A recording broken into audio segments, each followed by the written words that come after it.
I'm dead.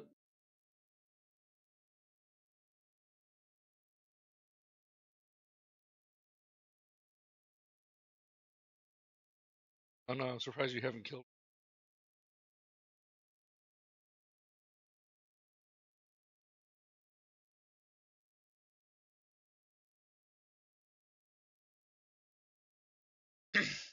Yeah, checks out. I should start wearing it.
Hi.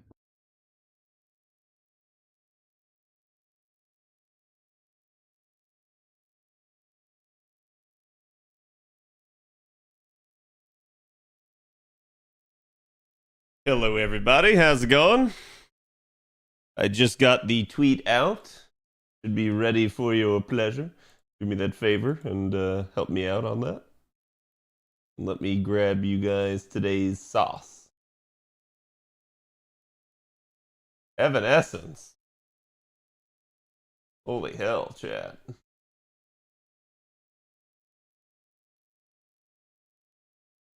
When I become so numb.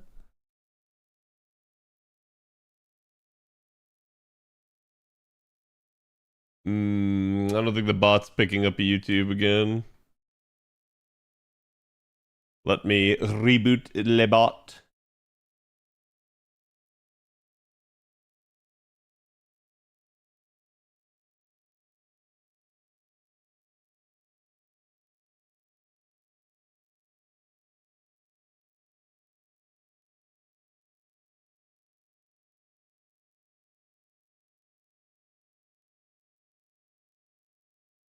I had no Deadpool spoilers.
Have I seen Deadpool? No.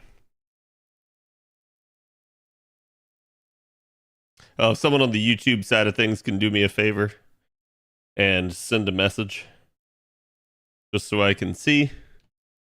But I believe we are good to go. Oh, you know, it might help if I plugged in my phone.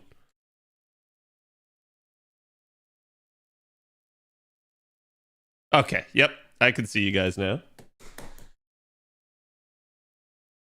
Yeah, I basically use a bot to monitor chat now so that I can see both sides of the equation. But it's weird because it's like Twitch it'll always pick up, but I guess because the unique structure of how YouTube does its like live streaming, each one has to be its own new unique video, and it's like the bot just doesn't pick up that there's a new stream out there, which I hate. I wish it would just pick that up, but I guess I can understand how that would be difficult.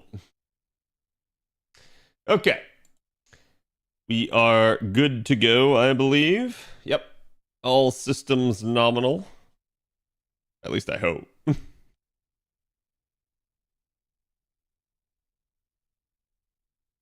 Let me pull that up. And then let us begin. Hello, everybody. Doge Cam is online. That's weird. I don't know why it defaulted to on. So, a little bit of housekeeping here. Obviously, we've got Doge Cam re-enabled as redemption. You guys can redeem. You guys just got a quick preview there of what it's going to be like. So, it be what it be. The detail on the background far left. Yeah, what about it? You guys can see the backgrounds in full, I believe, with the whatchamacallit.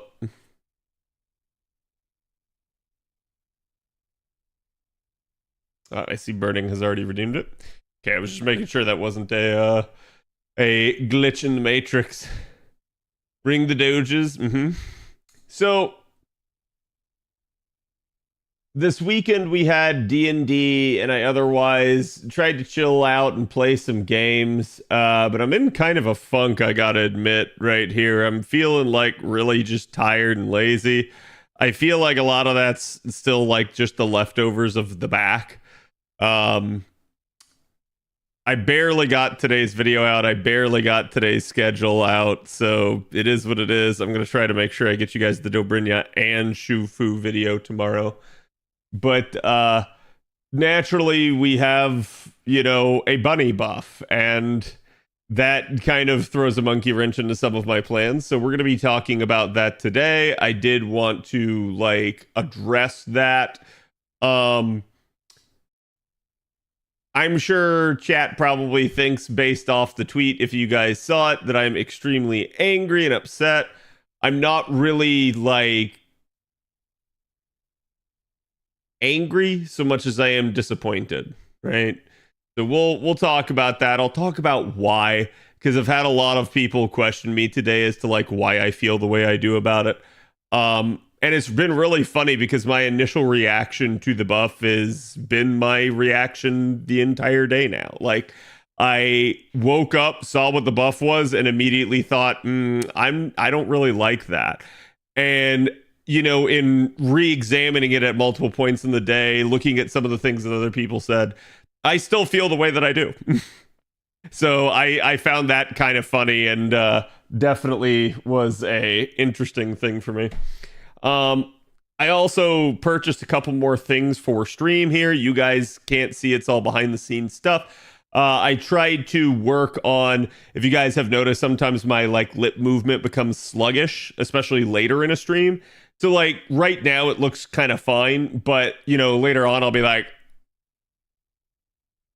where my mouth just is not opening or moving very much, right?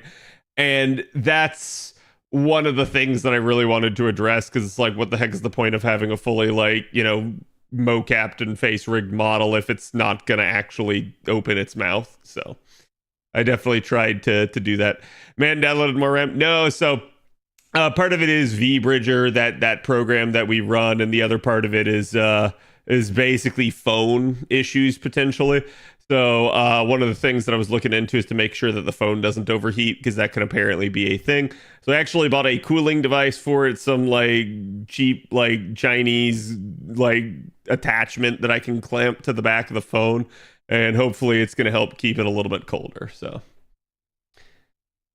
what would you have done as buff? I'll talk about that. We'll definitely talk about it. Let's begin by getting AP spending here first, though. We also got some good news right before stream, which was, and here's today's art chat. As always, go give the artist some love. It felt like it was a appropriate day to use Buttontoria. Not that I need an excuse, but it felt like it was an appropriate day.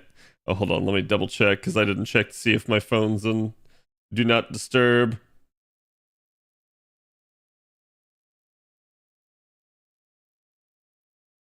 Okay.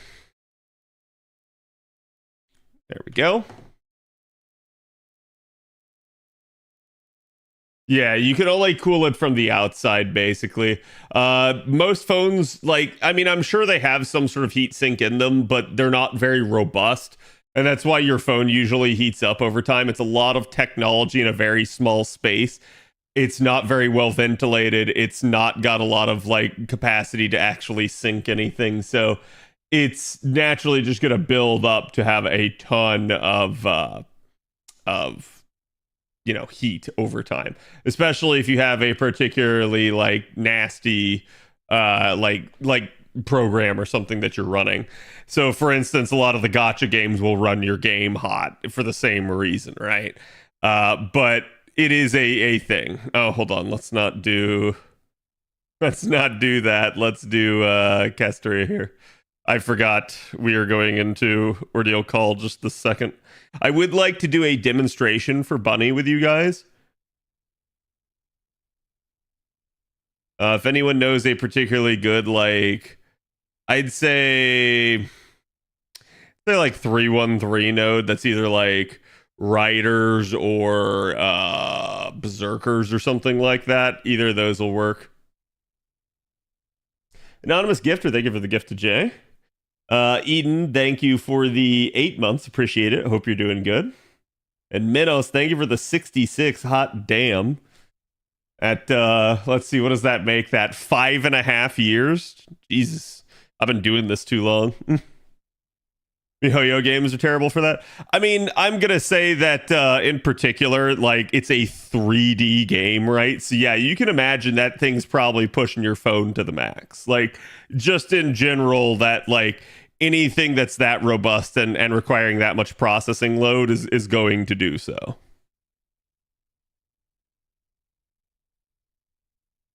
I wish they buffed their attack stats criminally low. Well, and I've talked about that before. A lot of people think that like damage issues stem from the attack stat. It is certainly like part of it. It's just not like the entire thing. Like, I've seen a lot of people say a similar thing of like, hey, if we could just fix her attack stat. And I'm like, honestly, like while upping the attack stat would help, it still wouldn't address all the issues.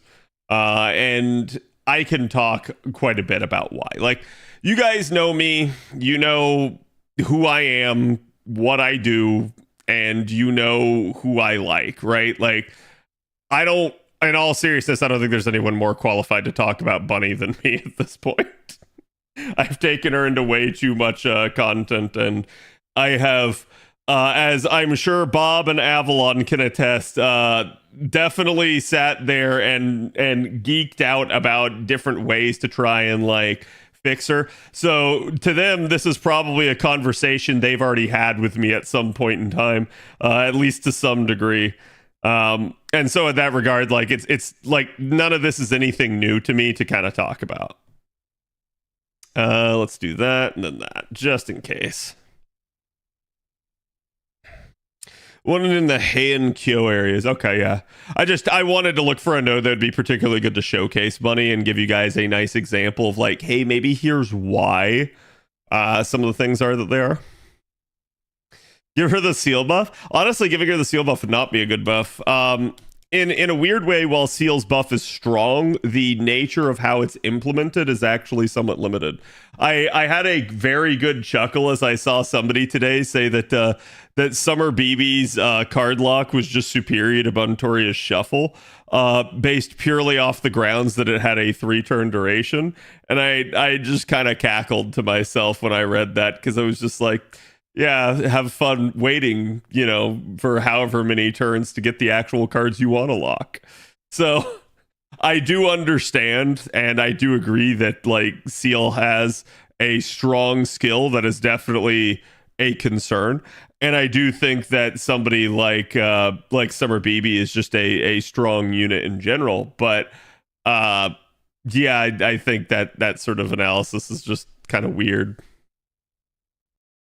We're truly here for the expert on this matter. I know, and that's why, like, I'm gonna be very cautious with how I phrase this, because I obviously chat in a while I'm probably the most qualified to talk about it, I'm also the most biased in that regard, right? So like, I have to do my best to check that at the door, and I don't want to say anything that I don't mean. Okay. Everything I did say at the tweet though is 100% accurate. I think a lot of people didn't like that statement that I made in the tweet, but it's the truth. I am disappointed. So, and I'm more disappointed in kind of how the devs chose to go about this than anything.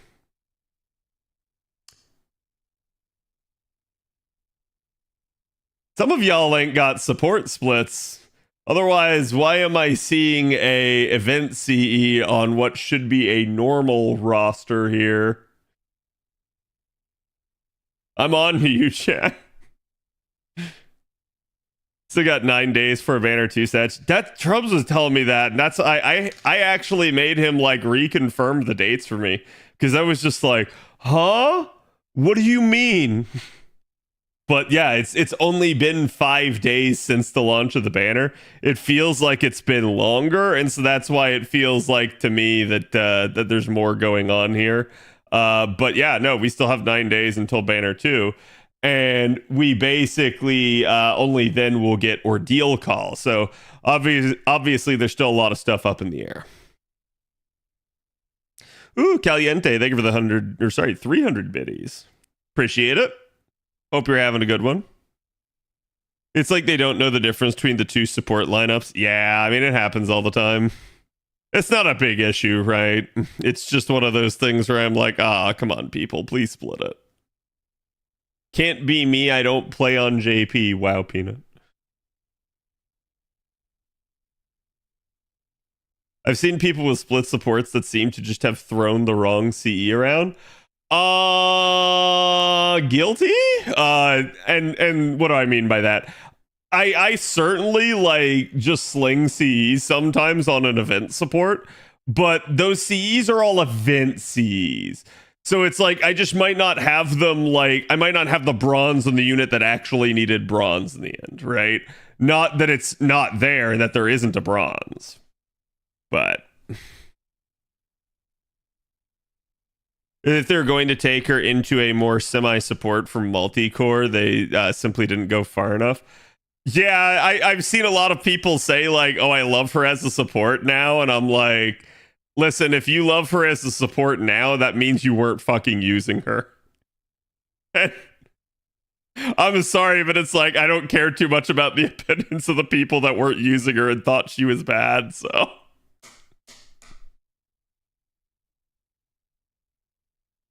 At least you know one servant kit on the BB banner. Yeah, so we did get a lot of news on MH I'm just going to call her XXA now, I think, from now on. It's the easiest way of handling it. But basically, she appears to be a single target buster foreigner, which I find intriguing. I was talking with Avalon about that. I'm surprised that she's not quick, but it is what it is. I do think, and we'll see how it actually gets implemented, because I know this sort of stuff is conjecture at this point. We have data mines that indicate what her kit is, but obviously until we get the actual banner, who knows, it may be subject to change. We may have, like, that just might be the NPC only version. But she is the first unit that I've seen that, if that kit is to be believed, that I can conclusively look at that and say, okay, this was designed with the fifth append in mind. Because she has 7-turn cooldowns on 2 of her skills at max rank, and from my initial viewing of what those skills do, they do not warrant the 7-turn cooldown. So she's probably the first one that I've actually seen where I can kind of point to that and say, like, I don't know about that, devs. I don't know what you're trying to do there. So she was fully playable as an NPC. Yeah. Listen, we also had a fully playable Merlin back in the day that ended up getting changed. So it just is what it is. Like, I always chat, always will take a NPC with a grain of salt before the banner's release, right? Because again, you never know. They may just decide, okay, well, hey, maybe that's how we had to implement it, and maybe we changed something along the way, but we didn't have time to change the NPC out. Or maybe they just, wanted to do something different narratively for that fight. That sort of stuff's always possible. So it's why, I just say, until we actually get our hands on the Serpent, just understand that you should probably take it with a grain of salt, right? I think it's just being cautious and being fair. I knew devs would do that. Yeah, I mean, I don't think they're going to do it with every single unit or anything like that. But and I was telling this to Avalon, just because they've maybe done it with one doesn't mean that we're going to have a pattern. But I can point to that and be like, I don't believe that these cooldowns should be the way that they are. Has there ever been a time when developers buff skills that they already buffed? Yes. We've had a couple instances of that. The most probably the most high profile one that everyone will remember is Emiya getting his projection buffed a second time. And the reason for that is just due to the fact that Emiya probably did need something at that point in time. But whether or not that was the change to make is, I think that sort of thing remains to be seen. It certainly is a interesting buff that they gave him for the second buff. But Vlad, yeah, we've had a couple of second buffs now, so it's not unheard of. Could they have buffed a I assume you're asking because it's okay, could they have buffed Bunny's second skill again? Yes, but and this is again I did see a couple people saying why don't they just turn Bunny skill into Seal skill? And I'm like, no, I don't like that. I actually don't want that. Because one of the annoyances of Seal's card shuffle that does restrict her is that it is 5 of a kind. Because you have no other card, you cannot stagger cards without working her NP in, which definitely gets spicy, to say the least.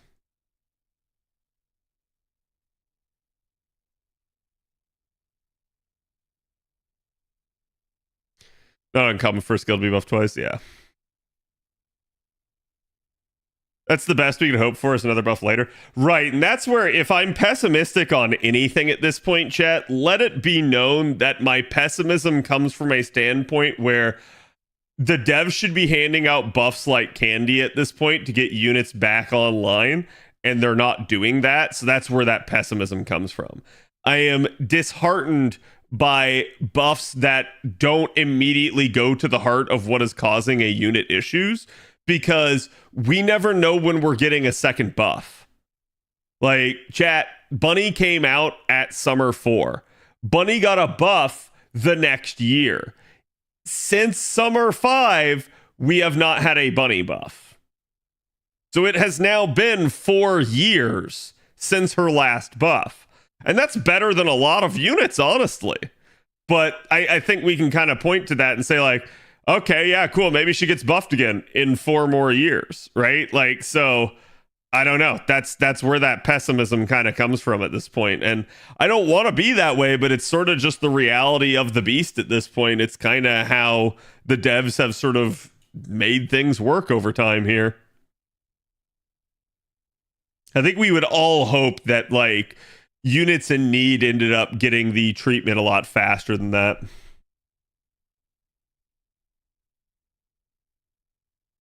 My Tsukihime copy. Yeah. We should be getting buffs every other week at minimum. Yeah.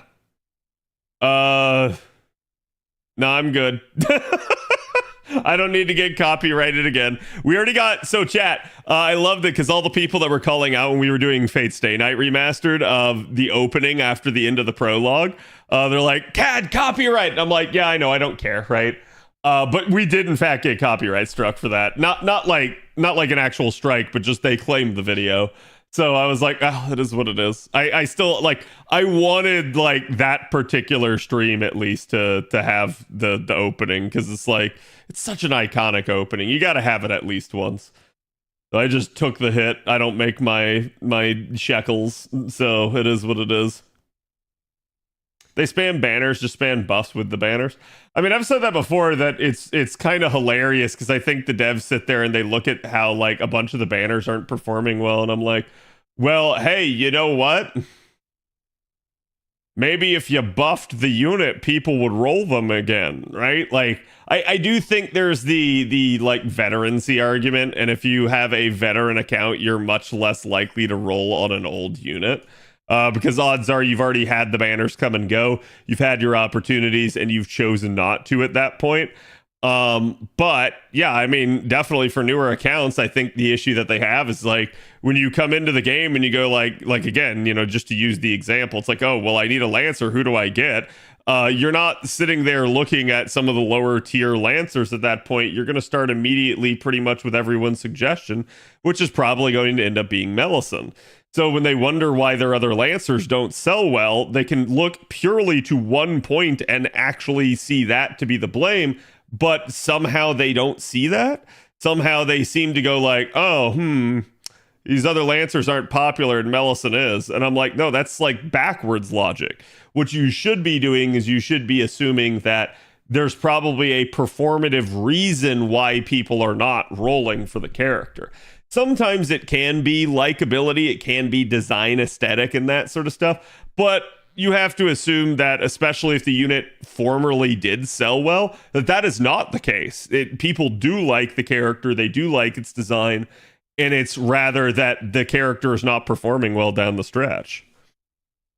Like, and I've pointed that out again before, because it's like people said like, oh, well, you know, like the LB6 units are so popular, and I'm like, that's very true, they are.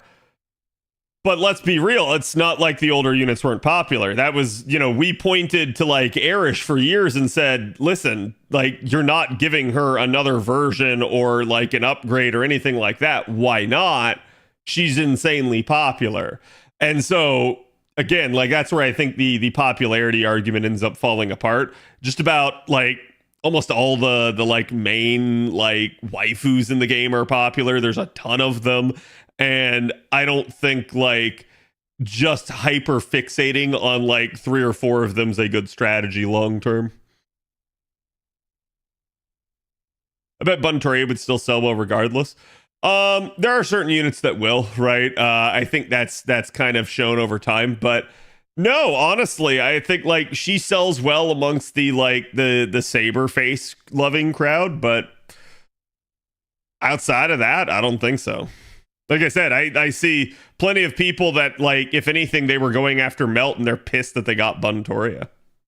And I, like, every time Buntoria gets talked about, I see somebody throw that in. Now, that's just sour grapes on behalf of those people, but it is a thing. I love Mello, but agree she didn't have to be stupidly strong. Well, I mean, like, let's be real here, right? So, like, they're not going to nerf Mello. They're not going to remove her from the game.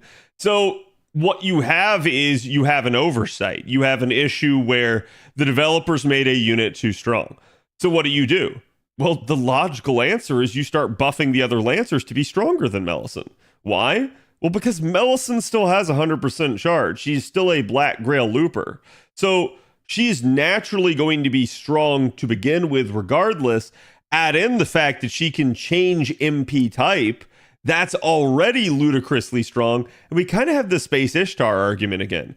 Why do you have what amounts to be a jack of all trades, someone that can be both single target and AoE, at the top of your damage lists when they should in fact be at the bottom? Like, maybe not the worst, but maybe perhaps the worst of 5 stars. I do actually think that should be the case, balance-wise. But again, I'm not the one running the game. So there's that. Like, I think a character, if you've designed them well, if they are an attractive character, will sell well, regardless, like you guys are saying. But I do think that number and like what that range is will vastly fluctuate over time depending on their gameplay performance. I feel like if a character is popular and good at the game, they sell really well. If a character is just popular or just good, they only sell like that. And then if a character is neither popular nor good, they don't sell really. I think that's just, again, another simple logic test really. Like you don't even need to see numbers to be able to like assume that that's what's going on. It just is what's going on. Let me go run into Trom here real fast, actually spend some AP because, again, we got those recollections. I will try to get to those at the end of stream. My goal is to work them in at some point when I just need more time for stuff. But I don't know off the top of my head when we will get to it. It may be today, it may be tomorrow, it may be Wednesday, maybe Thursday or Friday. Who knows? I am considering doing the super echoes because chat can see I'm about 200k away from MHX and getting her to her bond, but I'm also telling myself, do I really need the the extra like 100% of the bond there? Because I could just straight up instead like pop an apple if I actually needed to. So it wouldn't be that big of a deal, but it is what it is. Had to come see your reaction to the bunny buff. Yeah, it's okay. We'll talk about it here in a second. I'm just trying to get my AP down. Bunny is going to be first on the agenda. Then we got Shufu's analysis, which we haven't gotten to yet until today. I think the other thing I would like to do this week, chat, is I'd like to start talking about, let's see, what's the next event on NA? Is it Gouda? I think it's Gouda. So I'd like to start doing some Gouda prep because we know it's going to be early September, but I'd like to like get out ahead of that in case JP springs something on us. Like, again, we don't really know how our deal call is going to go, so...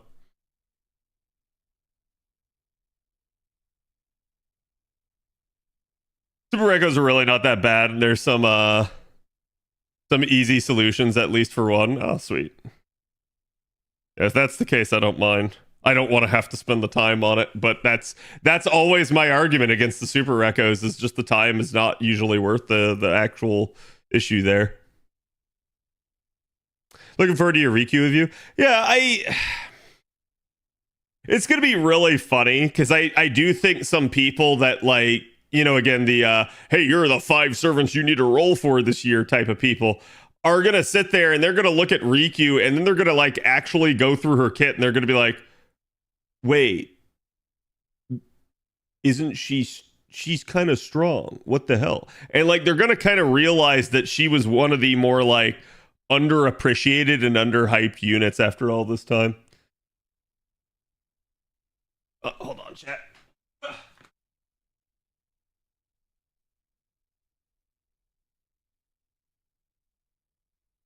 Okay.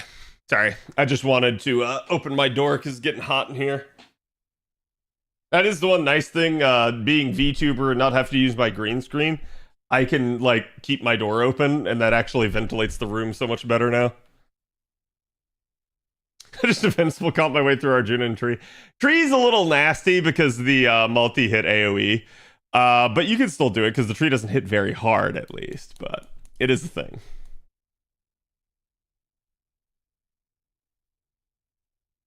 Riku is only dunked on because she's quick. Yeah, I'm aware, and that's like, honestly, that's we were talking about this earlier too. But I'm really surprised if Double XA is in fact Buster and not like quick, just because her prior 2 iterations are quick, and we only have one other quick single target foreigner. So like, to me, I would have thought that they would have done quick with her, but I guess right, like.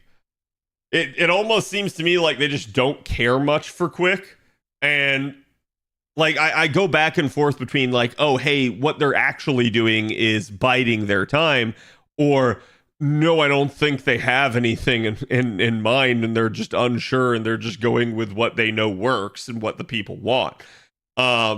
And I'm not really sure at this point because, like, I think for a long time I've assumed it to be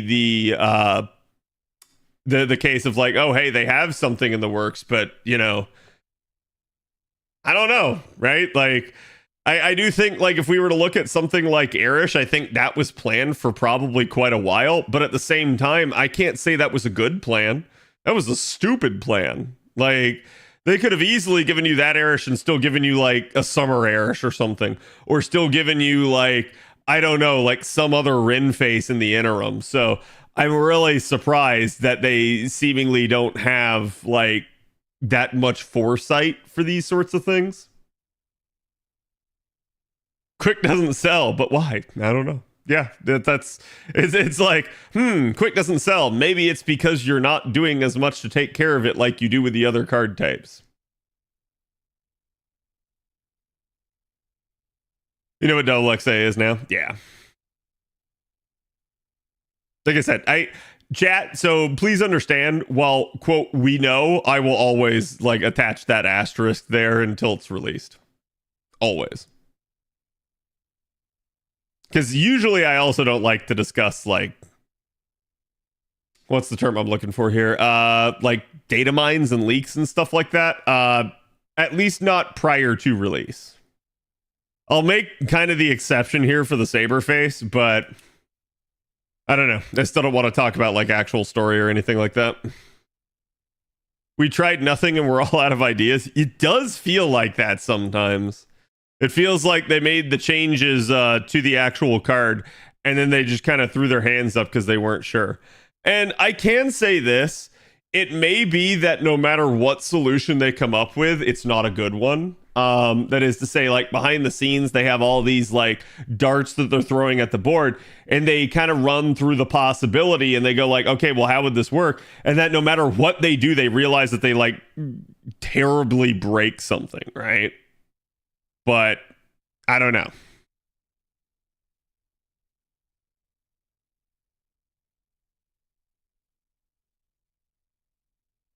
Yeah, I'm aware she's an NPC. It's still an asterisk, chat. Still an asterisk because we have examples of where someone was an NPC and they did not release how they were presented. So it's just for me until they're released. It is, please understand, this is like early access, right? Like the disclaimer that you see on video games.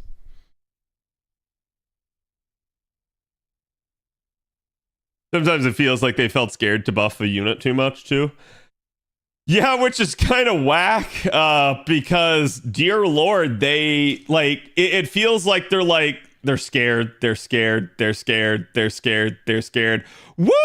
Let's give someone 150% super effective niche that they never had before. We're scared, we're scared, we're scared, we're scared. Like, I don't understand, right? Like, you see that and you're like, man, okay. It's like, is there one dude behind the scenes that like he's the crazy one where it's like when it's his turn to buff someone, he just goes ape shit, and then everybody else is like super afraid.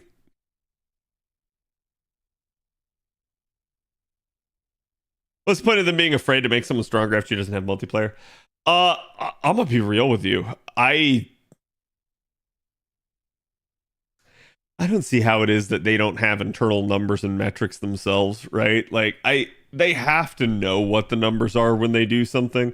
So like that's what's kind of absurd to me is like if I could go back and I could look at like, oh yeah, hey, maybe we screwed up when we made Oberon like deal that much damage.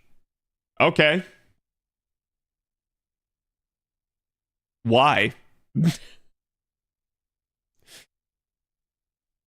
Why did you make Oberon deal that much damage? Like, who okayed that? Why did you allow that? Right? Like, I can look at something like Castoria and I can say, okay, the implications of this, well, you should have had some idea. You maybe couldn't predict the pervasiveness of it. With something like Oberon, you could easily look at that and say, okay, well, what effect does 70% charge have on the game? And you can quantify that. You can also go, okay, And what effect does doubling every source of NP damage do? And you can quantify that. So that's where I go, like, I'm more surprised at Oberon because they easily should have had the data to indicate that they were making something way too power creepy at that point. But that may have been what they were trying to do. They may have thought that that was a good thing in the short term, that it would have kind of caused a little bit of a reset balance wise. Well, it did. Just maybe not how they intended. Mafia made them, maybe. Dokkan is like that as well. It felt like they were scared of making unit too powerful, then everybody gets angry when the unit still sucks and isn't worth using. Yeah, that's like... They've got to realize who their leaders are, and they've got to start keeping a like better like handle on things and be like, okay, well, this is our benchmark, and we need to possibly consider how these units interact not only within their own class but maybe out externally, and how they would affect other things, particularly when we're talking an extra class, right? Like you look at something like Tiamat and you could say like, okay, we want to make Tiamat strong. Okay, you now made Tiamat so strong she's stronger than a lot of the like cavalry triangle. You made Tiamat so strong she can actually out damage knight classes. That last one really shouldn't be the case. Like, at least in my opinion. I mean, we're not talking like, oh, well, she out damages Fergus. We're talking like, no, she can out damage another 5-star, right? Like, that's an issue at that point. Now, maybe that means that the other 5-star needs a buff.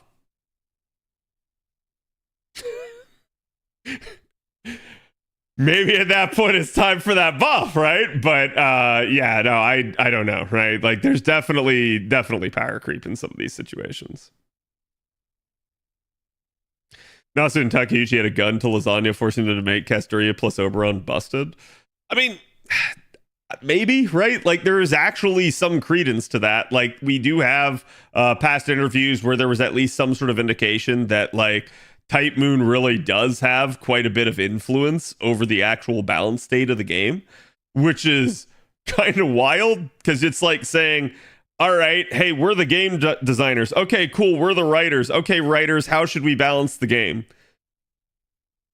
And I don't think they ask. I think it's more like the writers tell them how they need to balance the game. And that's like, damn, that's whack. They're doing your job for you. Sounds like a cushy job.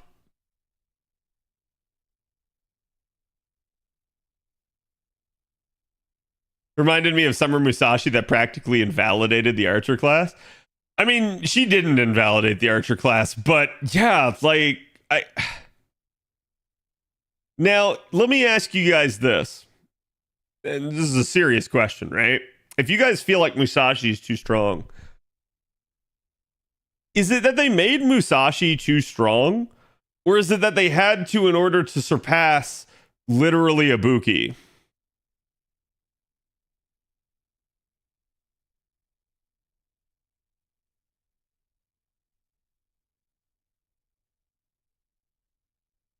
And I think when you start thinking about things that way, you realize that's probably what their goal was. And then they went like, oh, fuck, after they did it, right? Like, she didn't need that 200% to surpass Ibuki. She kind of did. Where she's at damage-wise right now, she's really good. But hilariously enough, you still have people that are sitting there saying, well, fuck her, I don't care, I'm still using Ibuki, because Ibuki has that 50% charge. So that tells you that actually right now the balance is in a good place between those two units. But that's just between those two. You start looking externally at the impact of that, and you start going like, oh my God, what are you doing? Right? Like, that's where I think, yeah, we can see like, okay, maybe Ibuki was too strong to begin with, right? Because in order to make somebody stronger than Ibuki that didn't have charge, they had to do something like that. Thought you were talking about Saber for a minute? No. Why wouldn't Musashi have a different niche than against sabers? Too many servants are already anti-saber, right? Yeah, it's kind of wild, honestly. Especially because saber is supposed to be like canonically the strongest class, if y'all remember. So it's really funny that like everybody and their brother's anti-saber now. But yeah, I don't know, right? I think the issue with that is probably that the archers do need that leg up. I think if we're gonna have a scenario where like MHX, MHXA, MHXX,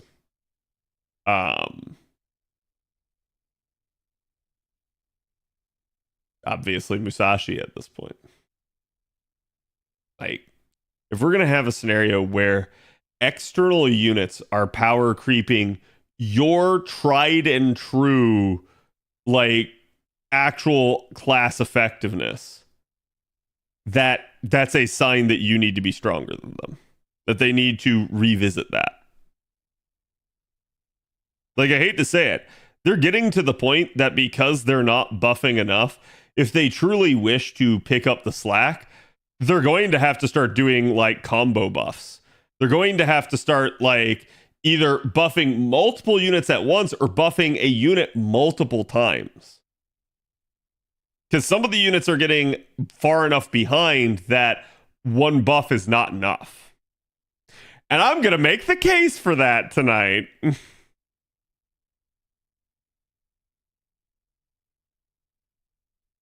If we're saying canon-wise, Tiamat is completely balanced, I don't think canon-wise Tiamat's completely balanced. Because it's not the Tiamat you fight in Babylonia. It's a reduced form of that, right? So, like, I get it. She should be strong. But, chat, you do got to remember that this is their normal Saint graph. This is not them as a grand. This is not them as a true beast in that regard. And in that regard, I think it's just like, yeah, there's obviously limitations on that. Like, I think they can come up with the justification that they want, but I think the devs are the ones left to pick up the pieces when it doesn't work out. Would Van Gogh be power creep then? I think Van Gogh lives in sort of her own world at this point. I don't think she's really power creep. Geronimo skill revamps win. Yeah, and see, that's another funny one, right? Like I've said, like other than Castor Coup, Geronimo's actually in a really good spot. I see so many people call Geronimo bad. Geronimo's actual, and I'm dead serious on this chat, Geronimo's actual damage numbers are good except for Castor Coup amongst all 3-star AoEs. And Geronimo also heals with his NP and can now be made to 3-turn as well, thanks to the existence of Oberon. So is he in the best spot? No. But is he in a bad spot? No. Do we need to adjust his kit? Absolutely. It's a travesty and it never should have been that way. But honestly, his performance overall isn't the worst, but that's in a vacuum when we're comparing him only to his class and stuff like that. I think we can look at this point at like most of the 3 stars and lower and see that like, especially for like 90++ content, that damage is like pathetic. And people will be like, oh, well, you shouldn't be taking them into 90++. I don't know. I feel like this entire game started out with the premise that the low star units were actually useful. And if they're not going to be useful, what the fuck is the point of them? At that point, turn them into like fodder like other gacha games do. So they won't do that, and I'm not asking for them to. I'm just saying, like, there's no point in like maintaining their uselessness. You should actually like start pulling them up to speed. And if that puts pressure on the higher stars, then so be it. You need to buff them too.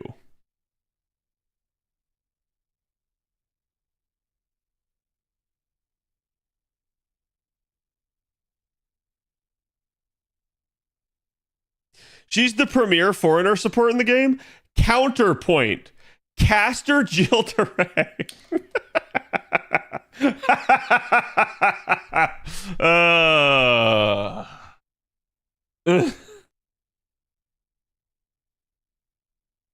Geronimo gets 3 skill upgrades on all 3 skills that turns him into a mini Omni buffer. I mean, that'd be an interesting thing nonetheless. I forgot about his buffs. Honestly, don't think we'll ever get to the point where all the units who need the buffs get them. I think they're quietly giving up on that. Yeah, and I mean, I'm gonna say this, right? If you're doing it properly, there should always be units that need buffs. Okay, so my issue is not that there's units out there that need buffs; it's how many. Basically, putting this in mind, right? Like, I think you can break the game down into thirds, and you can say 1/3 should always really need a buff. 1/3 should be fine, and 1/3 should be OP. What we see right now, though, is 1/3 is OP, and like 2/3 need a buff. That's what it feels like. Like this in between gap is getting wider. We're beginning to wonder like what the heck is going on, right? So that's my only issue with it at this point. It's not that like, yeah, hey, you can't keep having this like revolving door of buffing units and stuff. You can. That's absolutely perfectly fine. It's just like, yeah, I think part of the pressure for that, in all seriousness, is the fact that they have within about like 3 years' time gone from 90 to 90 plus to 90 plus plus. And now, yeah, I mean, I hate to say it, but it exists. So there's star, right? Like, I don't know if we're headed for that. I hope we're not headed for that because I got to be honest, I don't think the game's balance can handle it. I think it's okay to have one of these nodes every once in a while, but a regular occurrence of, especially of a farming node being that, yikes. That's all I can say. So at that point, yeah, I'm not sure it's the best idea.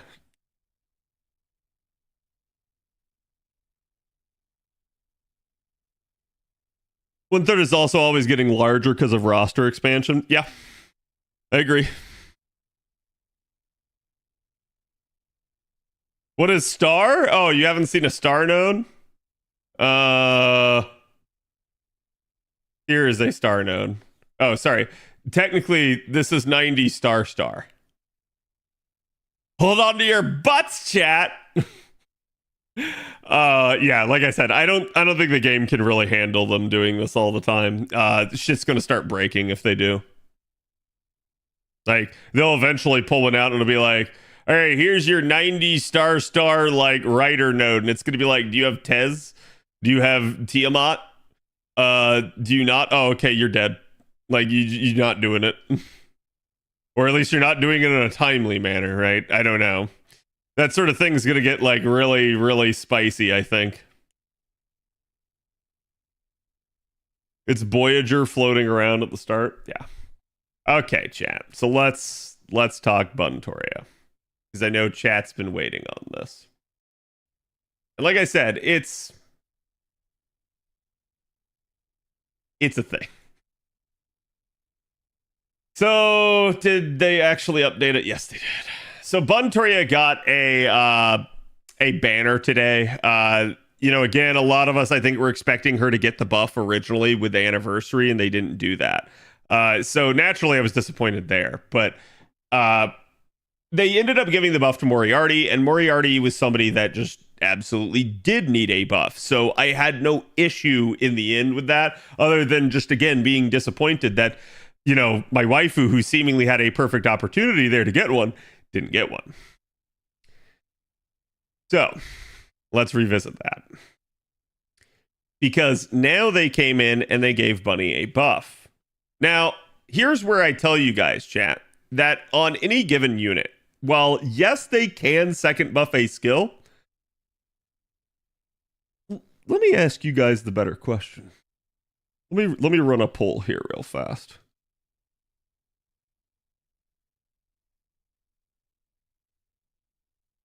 Before I show anything off.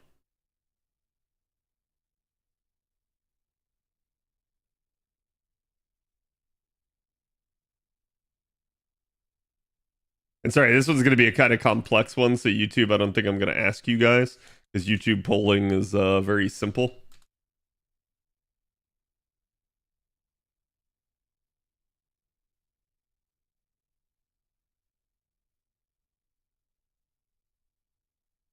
Okay, I'm going to give you guys 1 minute to choose. And I'm going to ask you this with the context being before this upgrade. If you were in charge of Bunny's next upgrade, which would you have chosen to upgrade? So let's see what chat thinks.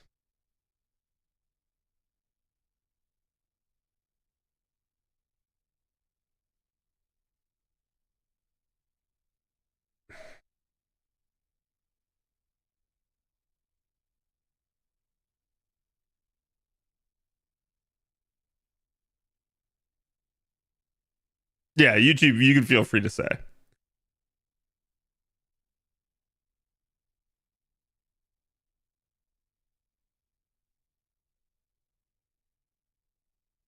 Cat, I don't use Bunny. I'm sorry, abstaining. That's fine. Don't have her, so no idea. I know, and I'm purposely not showing you guys her skills just so that like you're either shooting in the dark or you know, right?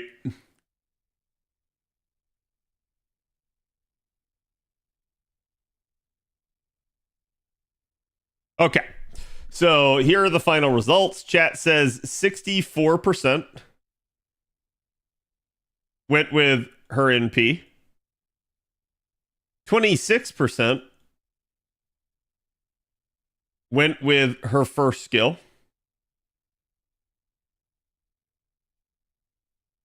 6% and then 4% went with third and second.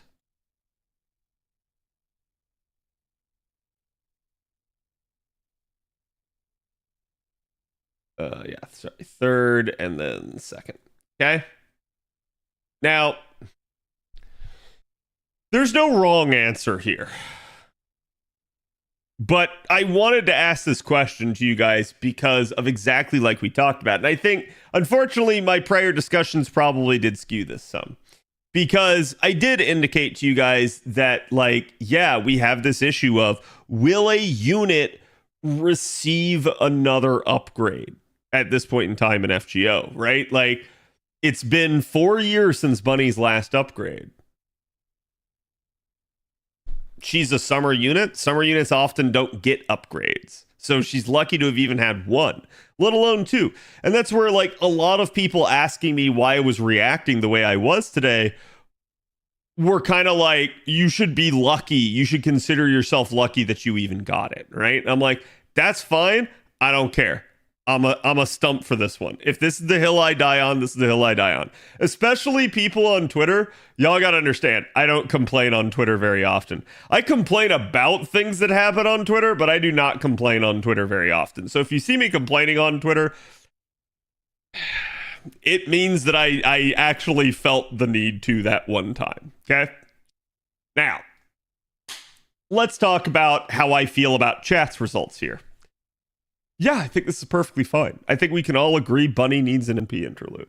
I don't think that's that crazy. Had the upgrade been an NP interlude, I mean, depending on what it were, I probably would have been fine with it, unless it was just like somehow they fucked things, which has happened before, but usually they're pretty good about NP interludes, okay? Those of you who chose the first skill, you know. You know. There's no objectively wrong answer here, but those of you who chose the first skill, you know. You know. Third skill. This is the one that they gave the upgrade to.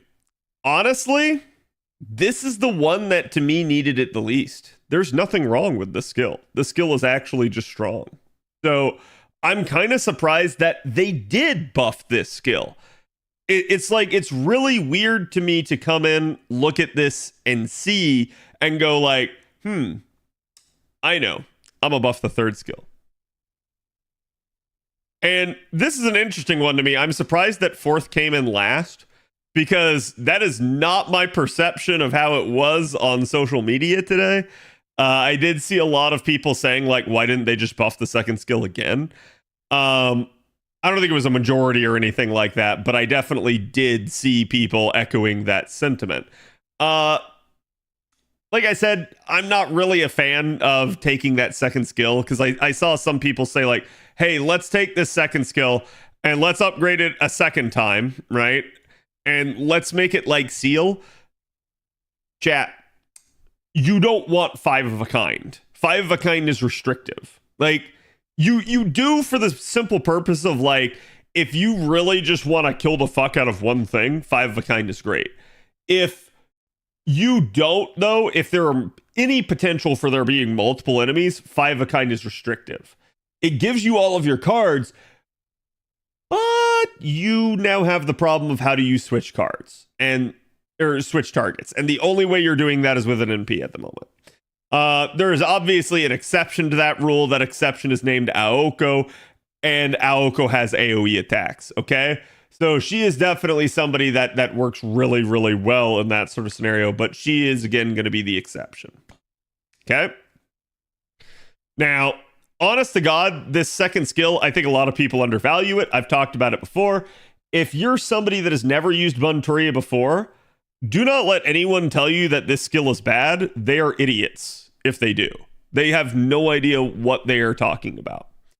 And the reason why is because not only is it a 50% crit up, it will also allow you to deselect one of 3 units cards. What does that mean, chat? That means if you have 3 units on the field, let's say you have, I don't know, like Koyenskaya, Artoria, and Koyenskaya, okay? You can then choose somebody out of these 3 to deselect them. Their cards will not appear. Normally, the way carding works is you have a deck of 15 cards comprised of 5 from each unit. This is like saying, okay, we're going to reshuffle the deck, but now one of them isn't here. And so now you're only shuffling, instead of 15, only 10 cards. This fundamentally increases your odds of getting your cards up from 33% to 50. Okay? And it's a very, very strong skill. Doubly so because you can double it up fairly easily too. And in doing so, you now have 100% crit damage. Okay? It has always been her strongest feature. It's just before her original buff to this skill, it was way more RNG. And as a result, it didn't have nearly the punch that it did have after the upgrade.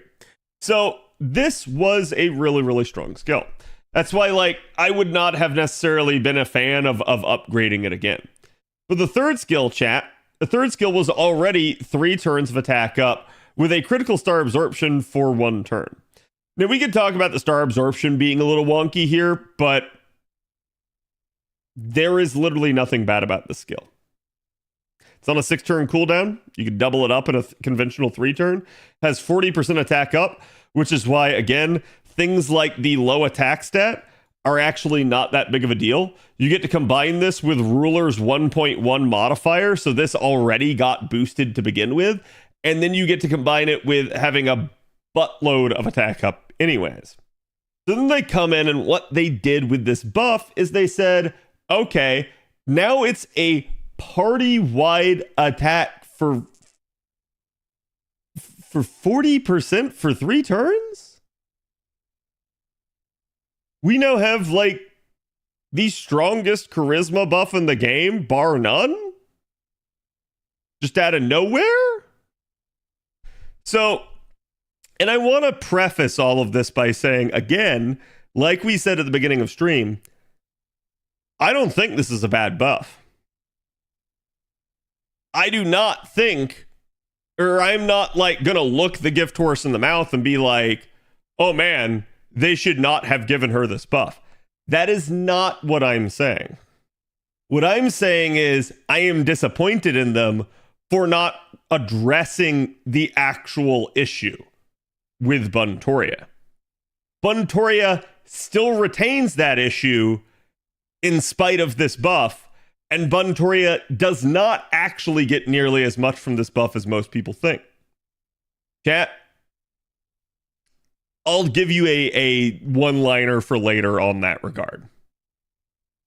But the potential of this buff is, I'm going to say, okay.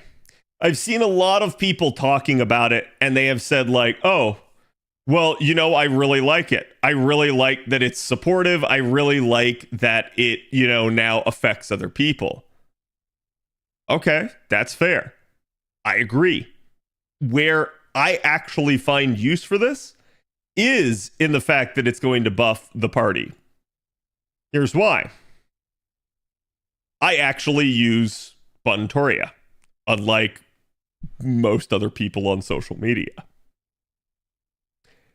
Having the party-wide attack up helps.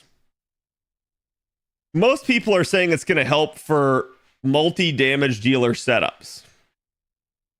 I'm going to be real with y'all. You probably weren't using her in that capacity to begin with.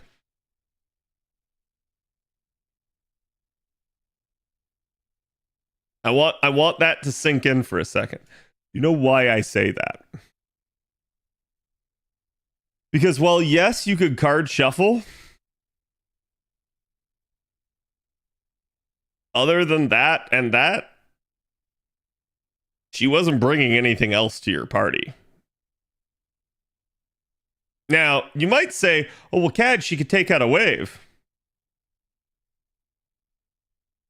How many MP levels did you roll?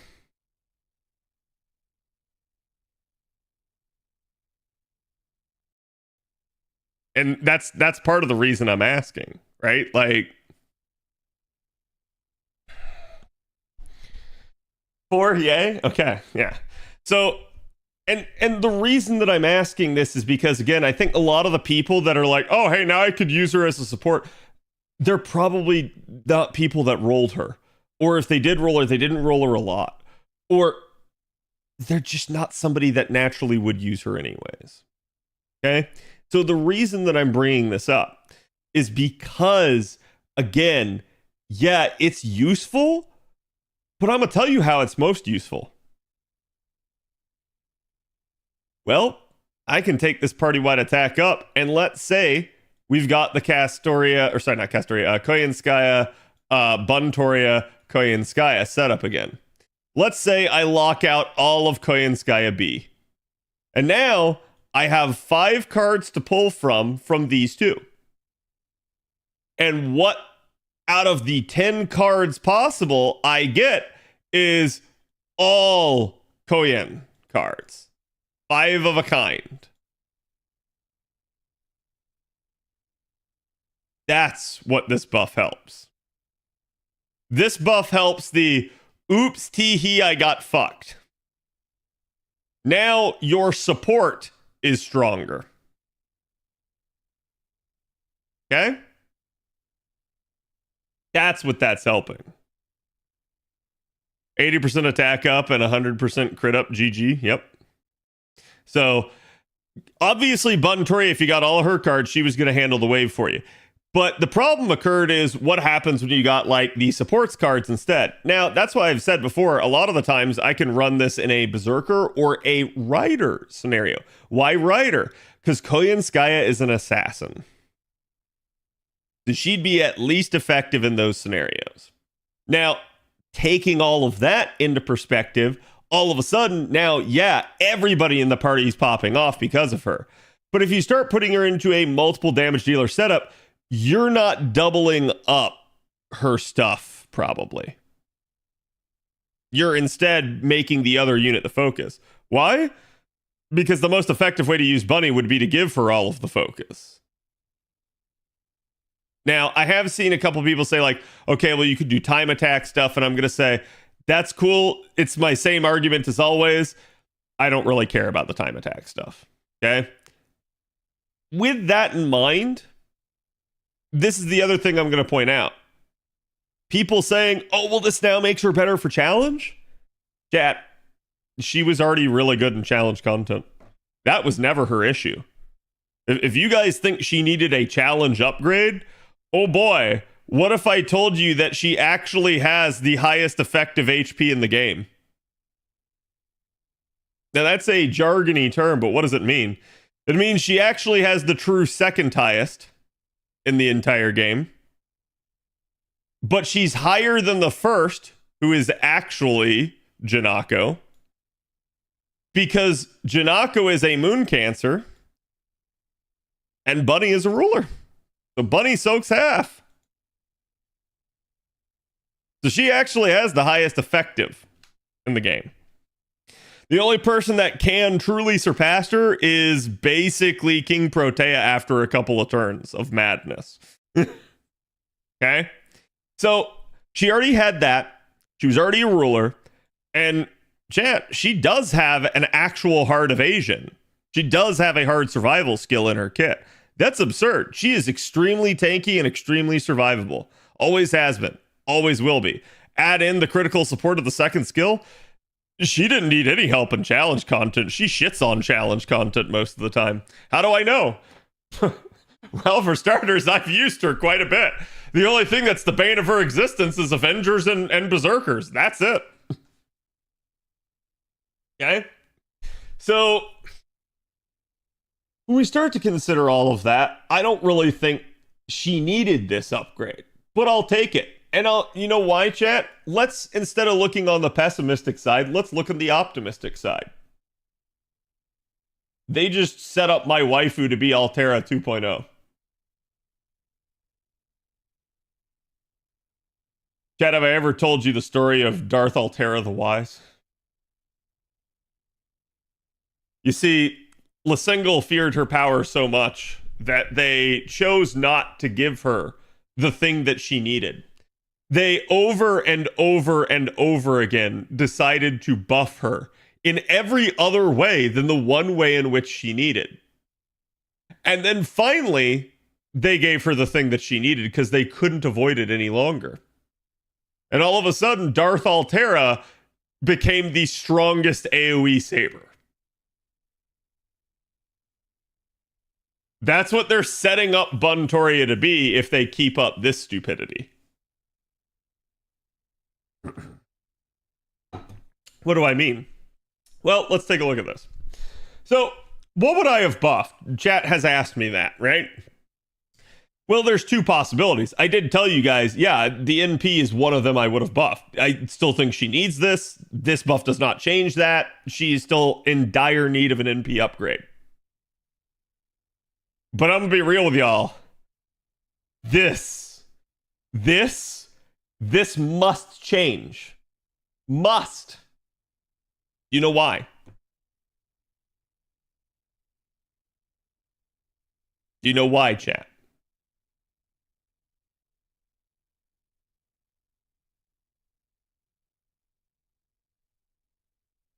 He thinks Buntoria is getting another buff. I hope Buntoria is getting another buff. Black Rail? No. 40%? No. Come on, chat. Use the eyes. Use the eyes. You can do it. I believe in you. Cringe delay buff. Yes. Okay, chat. Who all's been around long enough? Okay? Who all's been around long enough? Who remembers? Who remembers Melt before her upgrade to her third skill?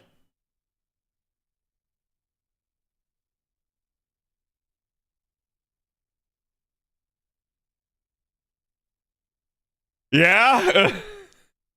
Stop. Uh-huh. Cannot quote the deep magic to me. I see. You were there when it was written. Okay. So, if you were there when it was written, I got words for you. No, the thing that I'm pointing out here, right, is this delayed buff is hot garbo, okay? How much is it? How strong is it?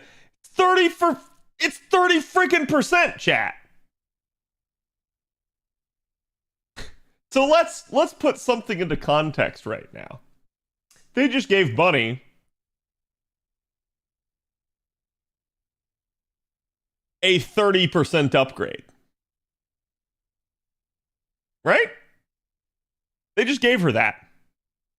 Out of nowhere. On this skill. Do you know how I could have done that? I could have given her that exact buff simply by making this multi-turn. That's simple. All you got to do, remove the delay effect. Just make this either 2 turns or heck 3 if you want to. What does that gain you? Oh my god, it gains you 30%. You know why this is, chat? Yeah. So how does a Buntoria conventional 3-turn work? Let's think about this. Draw our lines. Okay, let's solve for 300. You guys know how much I like this. So, fun fact, Bunny gets automatably 20% charge after her NP. So we'll just go ahead and bracket that in for turns 2 and 3. We know this, okay? Bunny can also have a maxed out mana loading. That's 20% on the front end.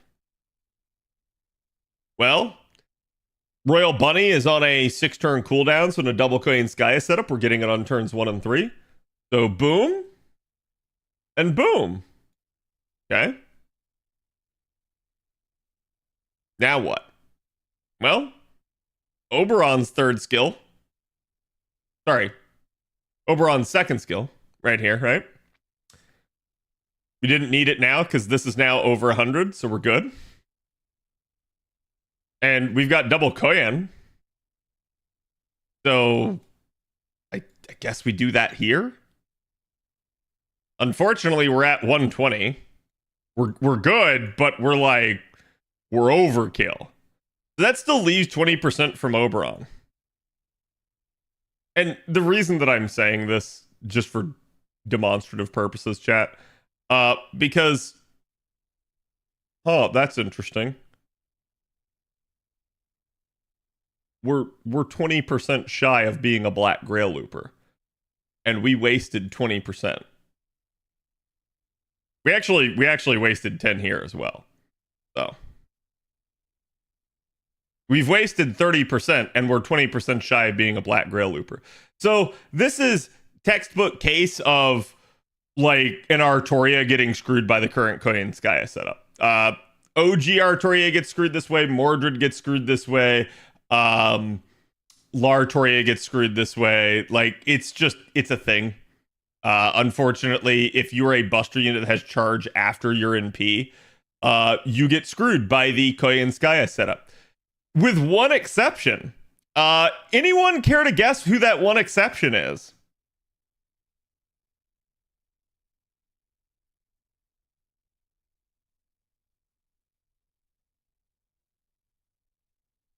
So it's not a Saberface, I'll say that. Yeah, it's Seal. Seal just came out and doesn't get screwed by that. Salter actually gets screwed by it too. So Salter gets screwed by it, but not screwed enough that it stops her. Salter is still perfectly fine. But yeah, so fun fact. Seal, ironically enough, has 20% charge after her NP. How did they resolve it? Well, they gave her 10% charge per turn on top of that, so that she'd have 30% so that she wouldn't be screwed. I can't make this shit up.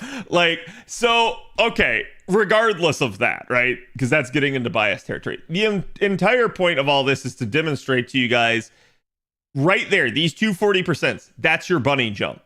Which, if you remember, has a delayed 30% attack up. So let's redraw that here for you guys.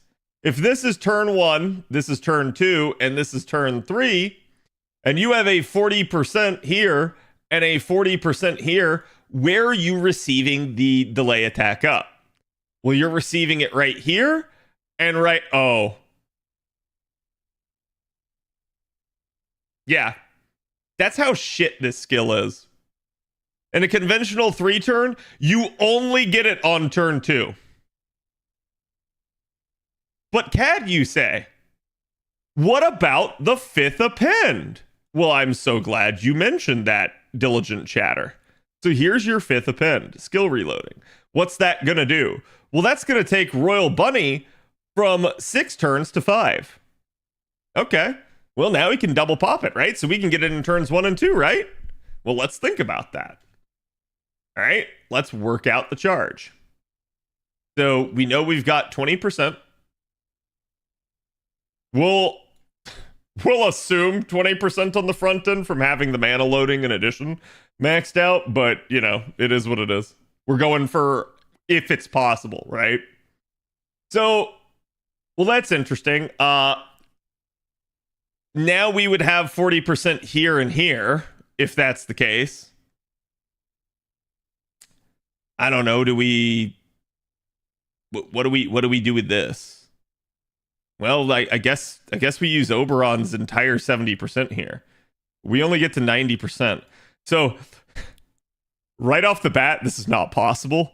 But let's go ahead and show you even more why it's not possible. Well, normally, chat, we might start out with something like a 50% C. Okay, so what does that mean? I don't know. Maybe we do double Koyan Skya? Oh. Well, if we do double Koyan Skya in turn 2, how do we pop the 40% charge in turn 2 as well? Now we've got 160% charge in one turn. And we're 10 shy. Okay, well let's not do that. What if instead we shift it? Right? What if instead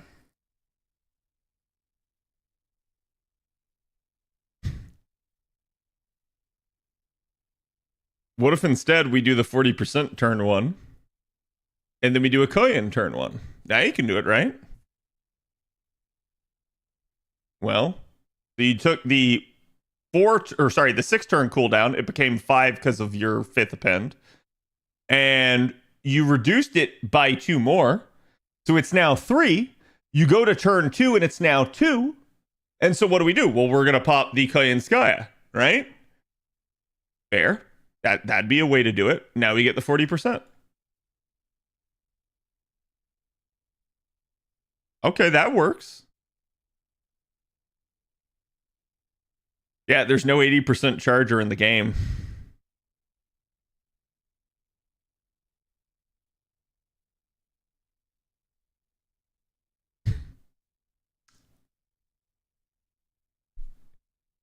It doesn't work no matter how you do it. Even if you use double Oberon, well, now you're not getting back to it. Or you're getting back to it on turns 1 and 3. See? See my point there? So, like, it just is what it is. Nothing a cheesy command spell can't fix? Yeah, but I mean, that's not a good solution, right? Interestingly enough, let's explore the double Oberon here for a second. Could we make double Oboberon work? So double Oboberon with a 5th append would reduce it to 5 turns. But we now only have 1 Koyan Skya. So because of that, like, we know it's 5 turns. We're going to go ahead and pop the Koyan Skya here, I think. And let me just play with this for a second. That's going to end up getting us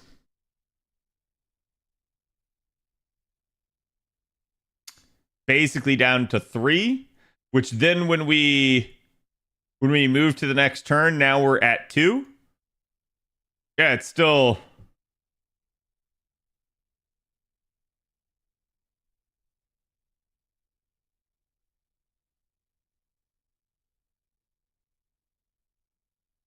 Wait, hold on.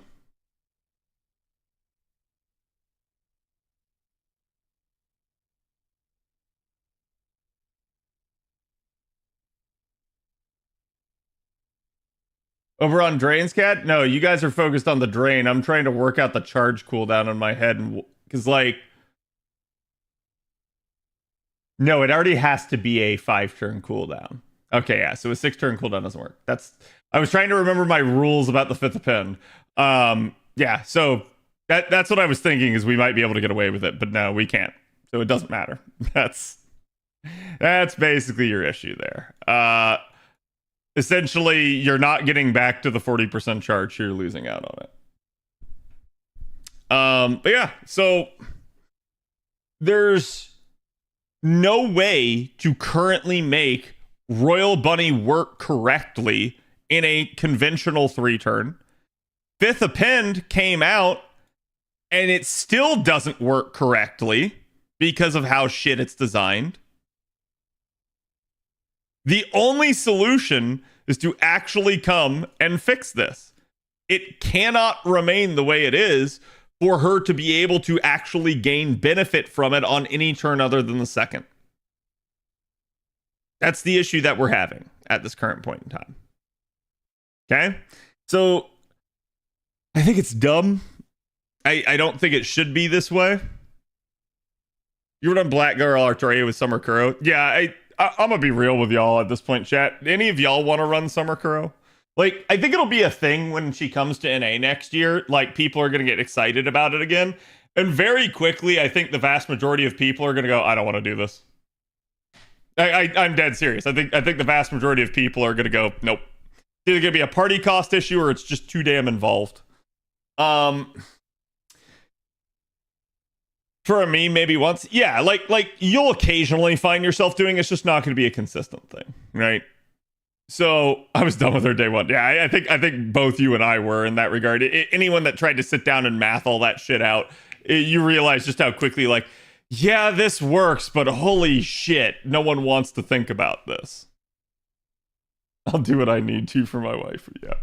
So, yeah, this is just the problem, right? This skill has always been the worst aspect of her kit. It's simultaneously great. It's 40% charge. It's a evasion, but the delayed attack effect and trying to be able to take advantage of it is just really, really rough. That is one of the reasons why, if you guys ever try to 3-turn with your Buntoria, why her NP damage feels so low. Congratulations. This is one of the reasons why this is the case. She has 30% attack up that she has never been able to take advantage of, really. And that is kind of the problem with it, right? So as we start to look at that, we'll chat. Let's think about another thing. What would have fixed it? Well, let's say they buffed the third skill.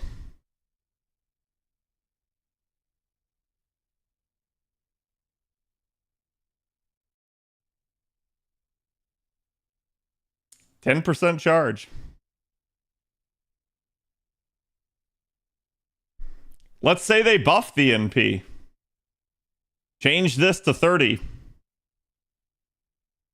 Or make it scale with overcharge and then give her an overcharge buff. Yep. It's that freaking simple. It's that freaking simple. That is why I'm disappointed in this upgrade. This upgrade is tone deaf. It's made by people that don't use Buntoria. It's made by people that basically said, okay, how can we make somebody else take her to a party? And yeah, this will be nice. This will be broken as fuck down the line if she ever does get another upgrade. But it's not going to be this monumental change. Now, let's take a look at that, chat. How much of a change are we talking?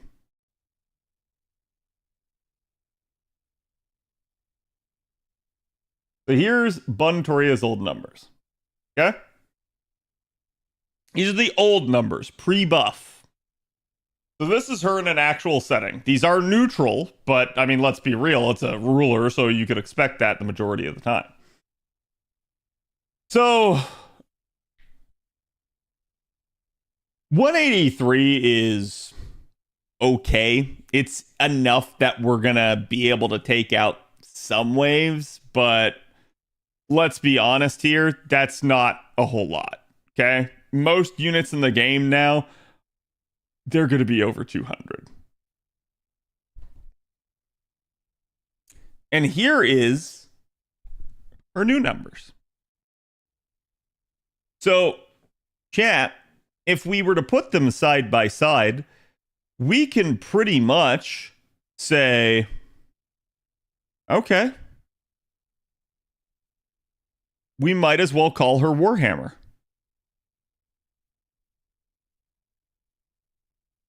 Why?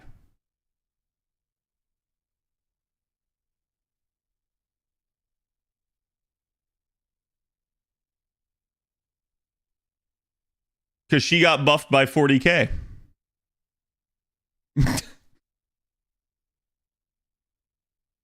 Now, let's put this into perspective. Is 40k good? Is 40k bad? I don't know. I'll let you guys decide. I'm not going to tell you. So here is Amakusa's numbers. Now, to be fair, so these are her old numbers, right? Here's Amakusa's numbers.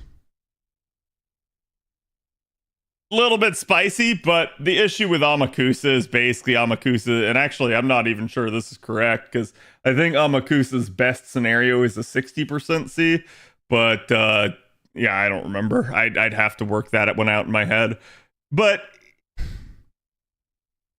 it just is what it is, right? So Amakusa's not exactly doing too hot either. Now she beats Amakusa.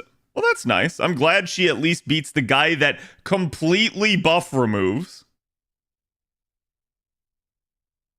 What about some other units? There's Summer Mel at 360k with 80% charge. The arts touches Black Grail, numerous niches. And hasn't had a single upgrade, right?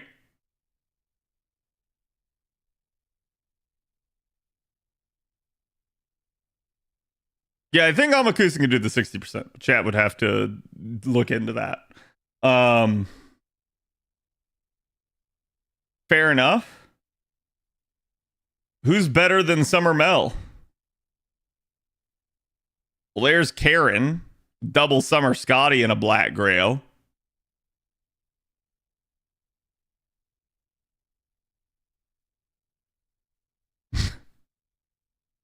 Compared to our 222. Hey chat, you wanna double this? Let's try doubling the 222. Welcome to Moriarty. So Moriarty just got this upgrade.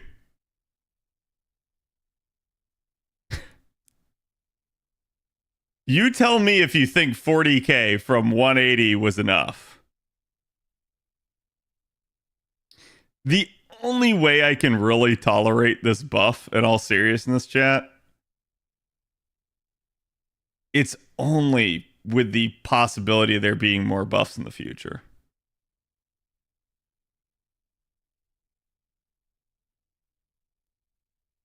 For multi-core? Why are you going to multi-core with her? Like what are you going to do with it? Because like you're probably going to need to wait that out. So she's only taken wave 2 or 3. And at that point, let's be real, chat. Why didn't you just take all 3 waves with her? And, well, maybe there's a single enemy wave. Okay, she could have crit it down. Like that's the issue. I've seen a lot of people say like, oh, this makes her good for like multi-damage dealers. I can hear that argument, but I think the practicality of it, yeah, you could do it. There's no real reason to. Right? I think if they buffed her again, they either buff the NP or pivot to an AoE carding supporter. We'll see, right? Like, that 40% party wide is nice. It is. It's strong. It's just one of those deals where, let's be real with you guys, she's not the only person that would do that, right?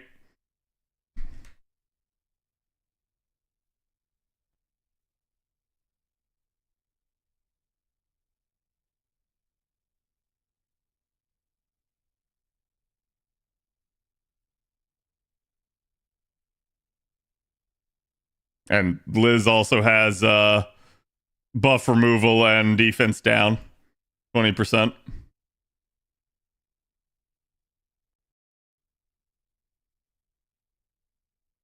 Oh my god. Web page, please.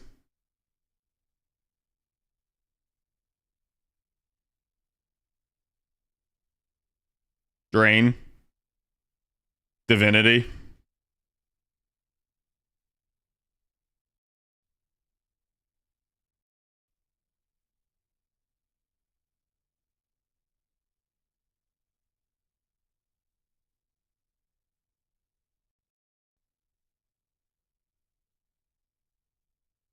Got the 20% to child servants. Wait, does she not have the... Oh, it's only quick performance. Okay. Sorry, that's my bad. I thought Ilya was another one.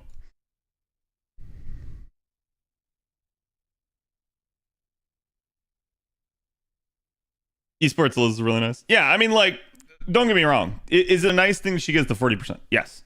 I'm not looking the gift horse in the mouth so much as I'm just saying this feels like a really weird buff to a unit that had two clear issues.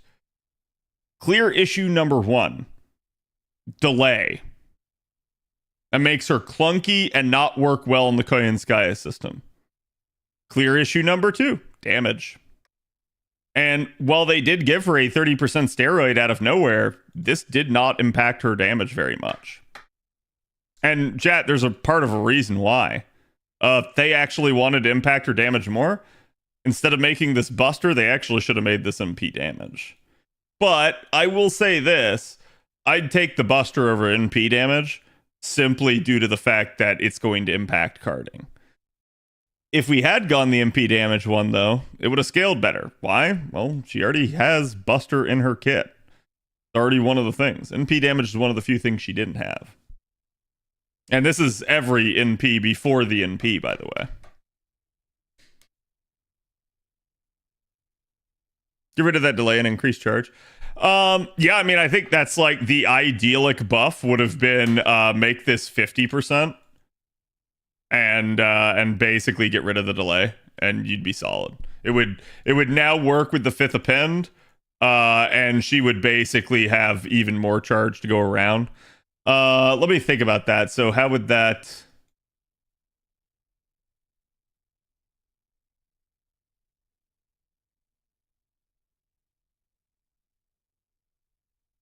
I'm just trying to think here if that would actually be enough.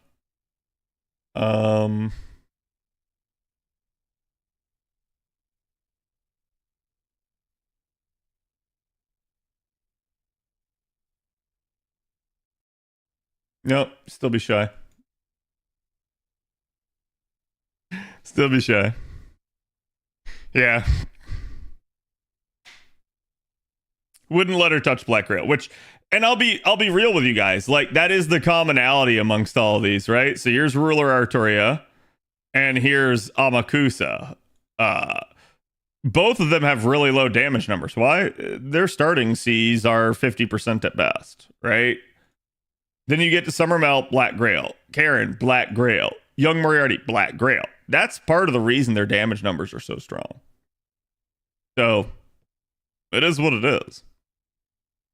Guess we wait until at least next standing to see if she gets buffed again. Yeah, that's... And again, like I said, this is where my disappointment comes from. I'm stuck dealing with these basically like clunky aspects to her kit still for another year at least. Like, there's no way in hell they double tap her.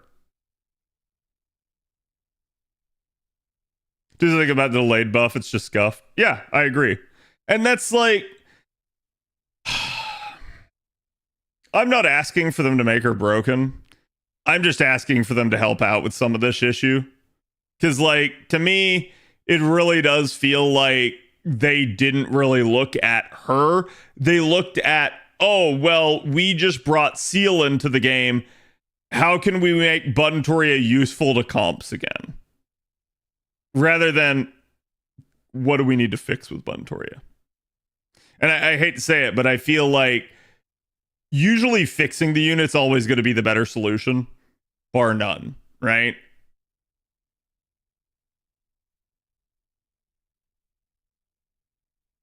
There's so many broken characters already, what's more? Yeah, I mean, the one advantage that I will say that she has over the latter three here, if you guys look, so you got Summer Mel, who's arts, you've got Karen, who's quick, and you've got Young Mori, who's arts. Bunny's Buster. So once she gets to a point, she loops. Does not matter how many enemies she faces. So, like, that is her superb advantage. And it's kind of weird, but I hate to say it, it's almost like Buster units shouldn't deal as much damage nowadays because of that. But it's just kind of the way they've designed the systems. Steel doesn't have any support capabilities other than the card switch. That's true, and I keep seeing people downplay that, but that card switch is going to have its uses. Because remember, you guys can plug suit with that, so.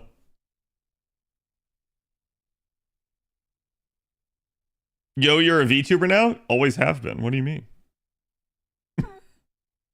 Yeah, I'm a VTuber now. I feel like Summer BB is gonna get a party buff now. Honestly, I'm surprised she doesn't have party wide crit, but you know that would encroach on Bunny. So the card switch being a guarantee is a big thing for Seal. Yeah. Yep. Like I said, I've seen a lot of people try to downplay Seal. Do not let them downplay her to you. She's good.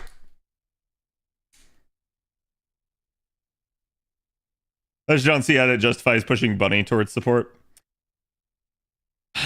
I don't know, right? Like I said, I think they tried to look at that and they tried to say, okay, well, she's not going to be damage king, so let's find a way that like we can make that more useful. But let's be honest with you guys here. So Buntoria was not the first unit in the game to have 50% party-wide crit damage. Does anyone know who was?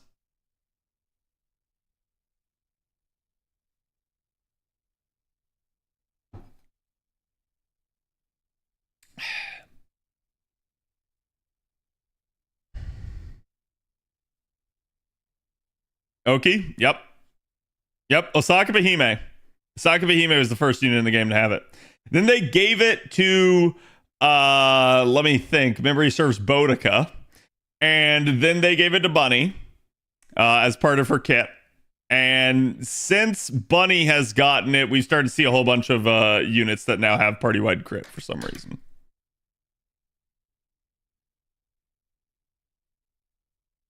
But yeah, it's like it's not unique to her. I think like let's go ahead and let's do that demonstration here just so that chat has an idea. Okay. So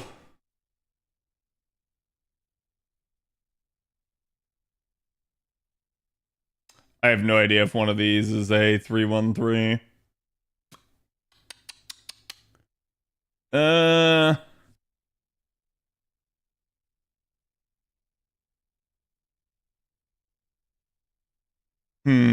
Chat, does anyone know one off the top of your head? A 313 node? It's usually best for that demonstration.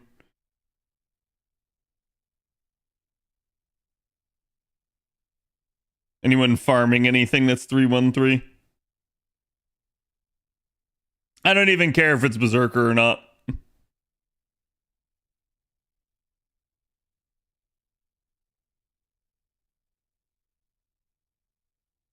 It'll be interesting to see how her current banner sells. I'm gonna be real. Like, I'm happy that at least with them giving her a banner, they buffed her, but I haven't seen a bunch of people going out rolling for her. Like, even on the JP side, I normally do see JP tweets about that. So, is what it is. Like, and that's where, like, people can sit here and they can say this buff is great, but I don't know that it's necessarily as impactful as people think it is. Or at least people are claiming it to be.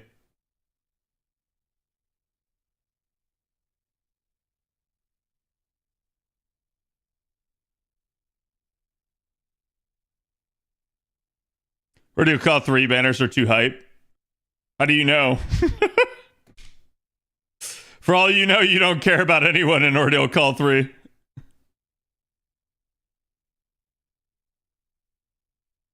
But no, I'd say it's more like the other one. There's a 311 in Heian. Which node?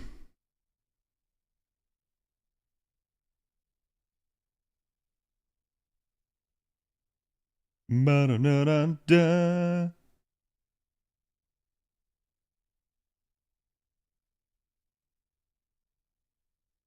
Yeah, that works. That's fine.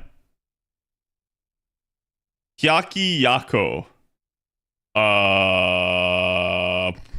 What's it look like? You know what? I could probably Google it and find it faster.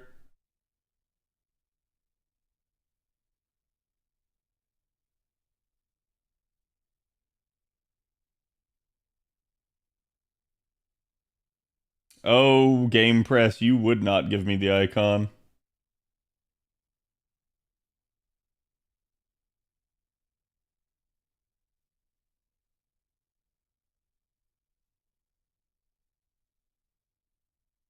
The road icon in the middle? This one?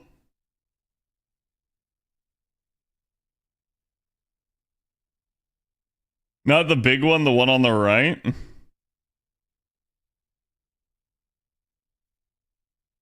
Okay.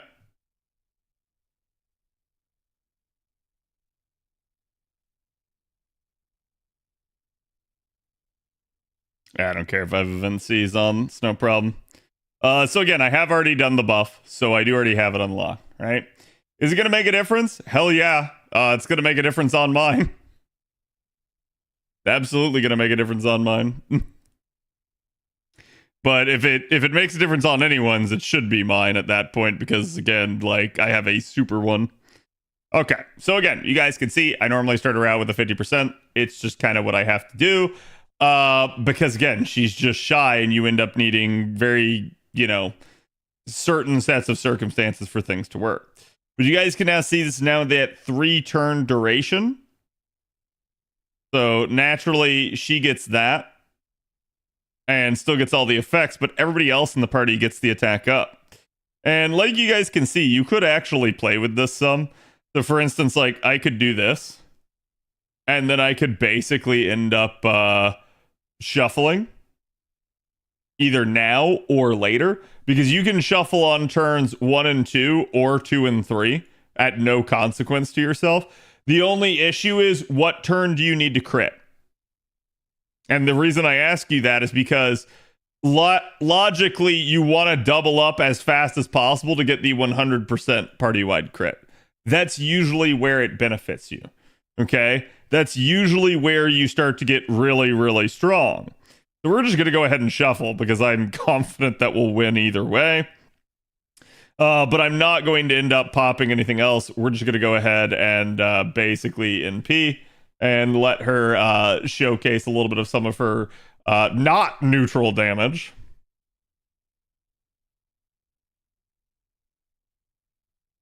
Thank God I got Button Terraria back in the day in P3.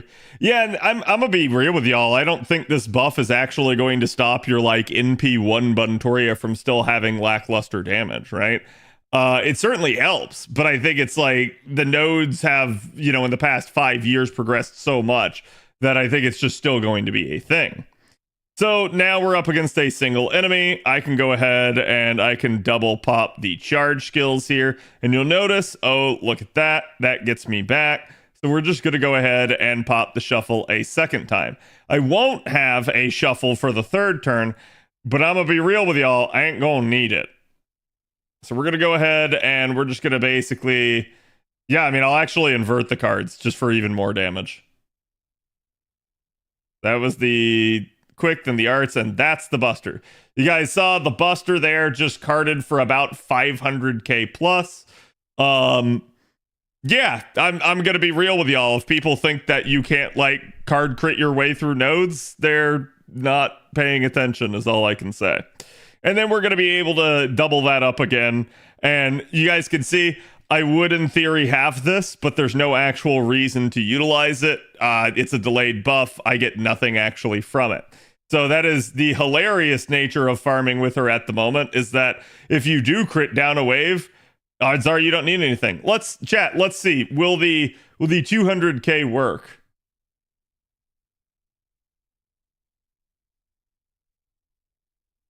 Yeah, I think it worked.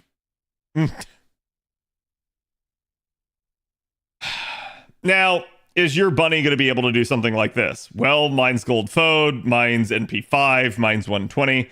Critting is naturally going to be really strong on mine. But could you still do this at an NP1? Yes. Yes, you absolutely can. I want to see if I can get some different card RNG here real quick.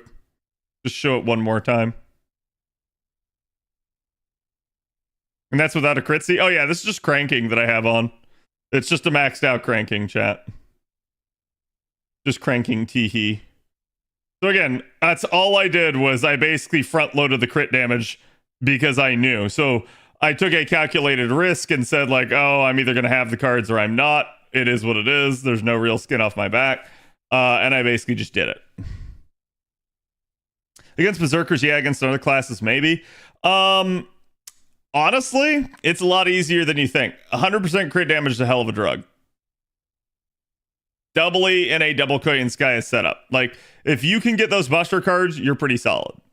And the thing you guys got to realize is, again, like, chat, let's say I were to like, well, actually, let me try. I almost want to keep doing it until like I don't get the cards, right? But so let's shuffle one of the ones out. Okay, now we got an entire Koya and Skya setup.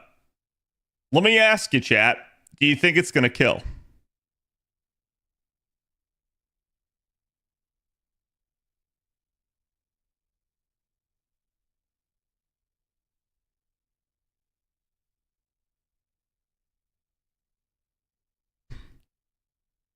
Do you think it's gonna kill now?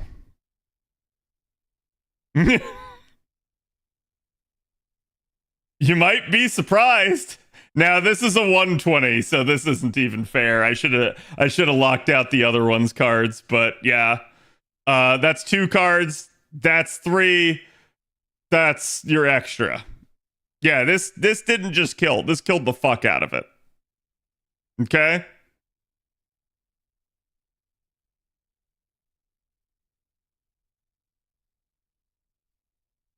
Honestly, let's try it. Let's try it, chat.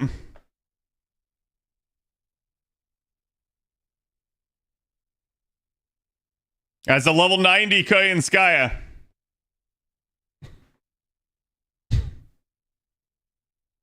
These comps are pretty foolproof. They are. I think a lot of people haven't ever used Buntoria. The more you use Buntoria, the more you realize these comps don't fail. Like, it's fucking hilarious. Basically, I've said this before, but Buntoria with an RNG skill is more consistent than Summer BB. Why? Because Summer BB, to get the right cards, is RNG. Seal is a change to that. Seal is, hey, I now have the cards. I lock them. And that's really, really freaking strong.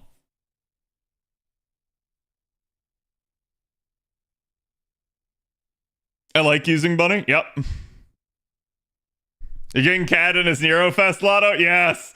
So, again, if you guys weren't around for that, basically, I think it was what should have been last year's Nero Fest Lotto. When it came to JP, I farmed it using Lartoria and Buntoria. And people didn't believe I could farm it with Buntoria. They thought, oh, the strategy he's using is RNG. He's relying on crits. It's going to fail. I went 3 hours without a failure. 3 hours. Like, it had a 99% success rate. That's how ridiculous that comp was. So can it fail? Yeah, it's I'm gonna be real with y'all. It fails less than you fat fingering the button, right? Like, it fails less than you going, oops, tee-hee, I used Oberon's third skill too fast. That's what's kind of funny. Look at you pulling an Oni heart. I'm sorry, chat. Crit comps when they work, go Burr. Yep. Yeah, it's just really, really consistent and strong. What did it require? Well, it was a Berserker node. But then I proved to chat that I could do it again because I did it on the Rider node after. And then they were like, wait, he can't keep getting away with this. And I was like, bet. So the usual commonality is just that you want to really hope that the support is effective as well. So that if you don't get like Bunny's cards, you still have somebody that's going to be at least dealing effective damage. Watch Kiara get an unnecessary buff here too. Yeah, it's funny because I saw a lot of people saying like, oh, she's going to get a buff. I'm like, I'm not sure Kiara really needs it. I'm not even sure what I would give Kiara at this point because she has everything. See, now that, apply that to class score. Oh, I mean, chat, I'm going to be real with y'all. Like, I'm going to be real with y'all. When we get them coins on JP, So my bunny on JP is only bond 10. Only bond 10. And I don't have a crap ton of stuff unlocked on her, but I actually, hold on. Hold that thought.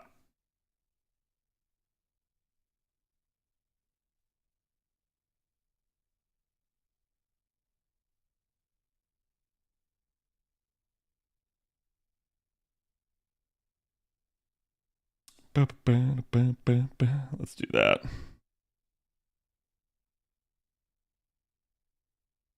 Yeah, so I'm literally like one off of getting that, of getting a second one. So I don't know what I'll do, right? Like it may be a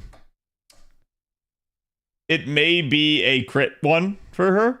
Because I mean, like I said, without a buff, this fifth of pen just does not look nearly as appetizing. Like it would allow me to double up on the third skill faster, so that would be strong. But outside of that, I don't know. I feel like having 30% more crit damage is just going to be like, woo! I'm already doing stupid amounts of crit damage. Why not more? Ending on that bond 11. Well, listen, chat, you guys could expect to start seeing a lot more bunny. Why? we're kind of at that point where, like, well, the devs have highly incentivized I bond her. Okay, you asked for it. Wait, is this the 5-star mail? I think it is. Isn't it, chat? Is that the 5-star mail, C?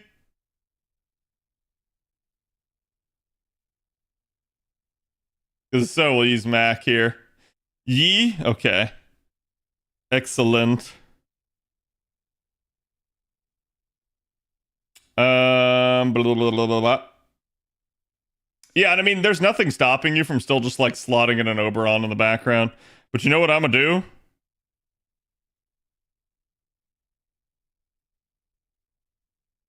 We're gonna slot in a BB. And I think this will be an interesting proof of concept as well.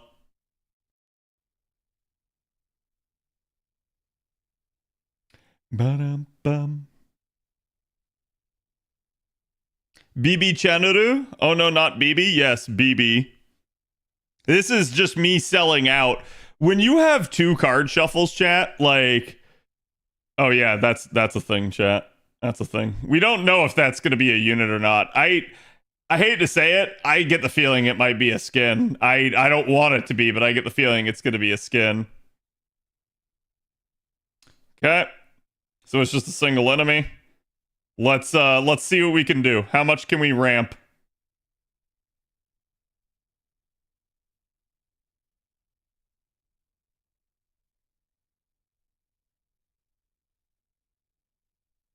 I did not get the cards that I want, so I won't lock this. You know what? Let's just see. And then I'll NP afterwards.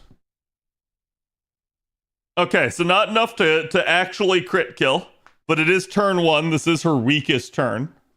And actually, more than anything, I should have carded after the NP. But so her NP gives her card buff for an entire turn for all 3. It gives rainbow buff, basically.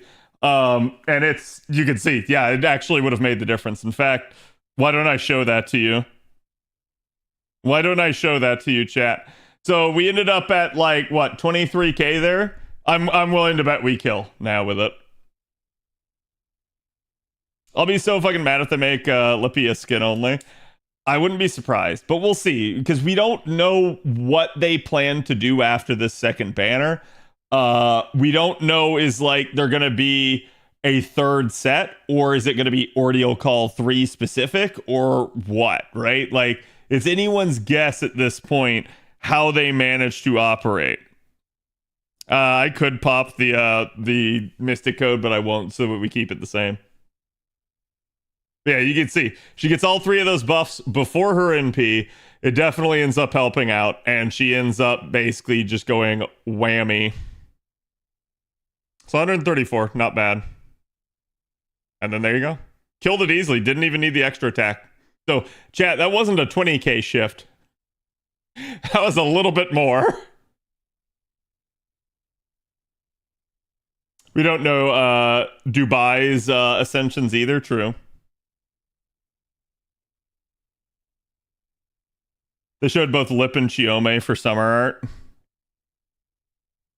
If only Lips get a summer version, I'll be mad. Avalon. I feel like you're gaslighting yourself at this point. A foreigner. Wonder who this is gonna be. And we don't get to choose it as support.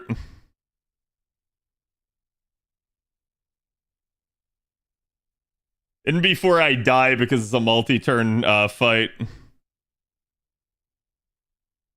A blameless angle, yeah. So again, and I just want to like encapsulate this chat. It's not a bad buff. It's just kind of tone deaf. They didn't address what she actually needed, and they tried to like move her into other stuff. I'm still happy to have the buff. I'm happy she got something rather than nothing. Obviously, getting nothing is an option, but oh, it's actually not the foreigner I thought. But yeah, I mean, it definitely could have been a better buff for her. It doesn't end up moving the needle very much in terms of her raw firepower. And I think people are probably exaggerating the usefulness for like other applications of the skill. In the same way that like I think people are downplaying the usefulness of the applications for like Seal. You got to understand carding it naturally has restrictions. There is going to always be some sort of issue with it. But yeah, sometimes people just do what they do. Well, you can taunt me, but I'm not going to care. You're still dying.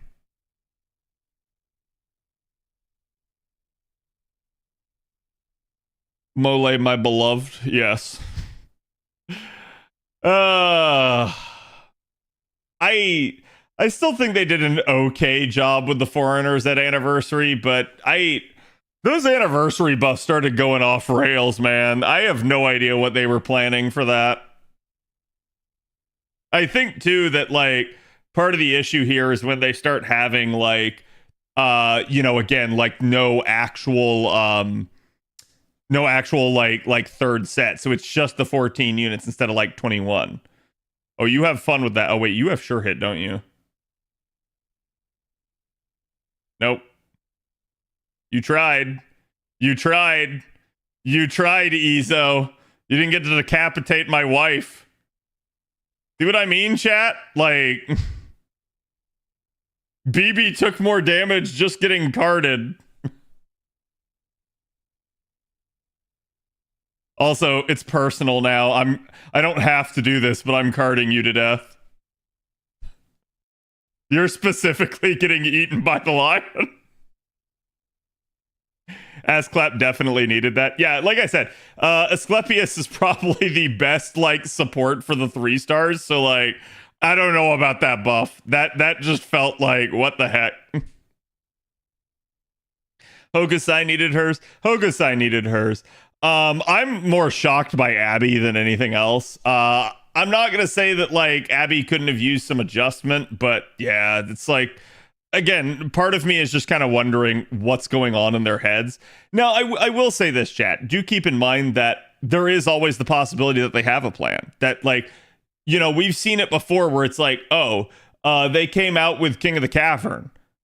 And right before that, they buffed Jalter, right? So, like, there's probably some sort of reason that they start doing some of these things.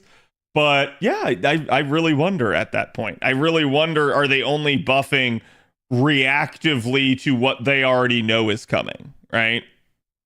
Or is it something that they're actually like, trying to get done? Maybe double XA is why they buffed Abby. Yeah, it's entirely possible, right? Which we haven't seen double XA's numbers yet. I mean, I assume Avalon could run something for me, but I'm not going to ask him to. Not yet. I've seen them. Yeah, that's what I was going to say. It's just one of those deals where it's like, I have no bearing on how strong she is.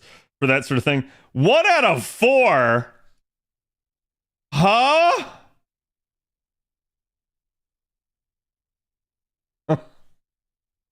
All right, I see we've chosen violence. And because of that, I'm going to stagger buffs.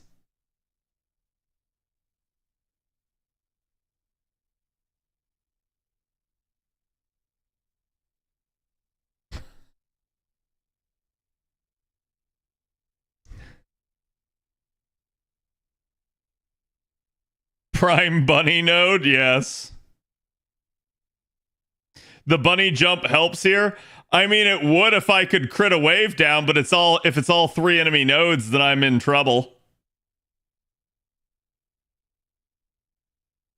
Oh boy. I'm in deep doo-doo chat. Let's do that.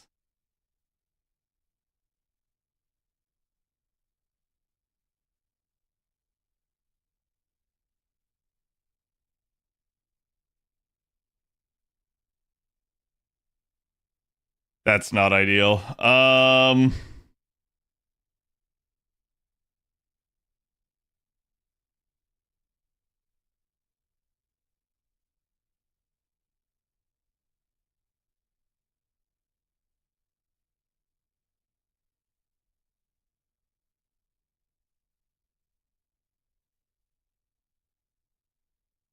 Think it's got to work that way.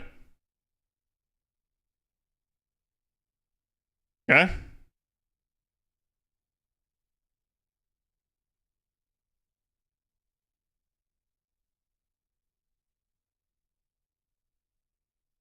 Yuck.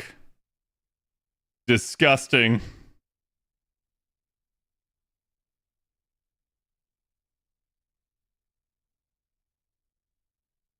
I preemptively popped it because I wasn't getting back either way. I do have a Koyan NP now. Trying to slow down the grinding. No, I mean this isn't a grind node. It's a 5 AP event node, so they're just doing something here. I don't know what.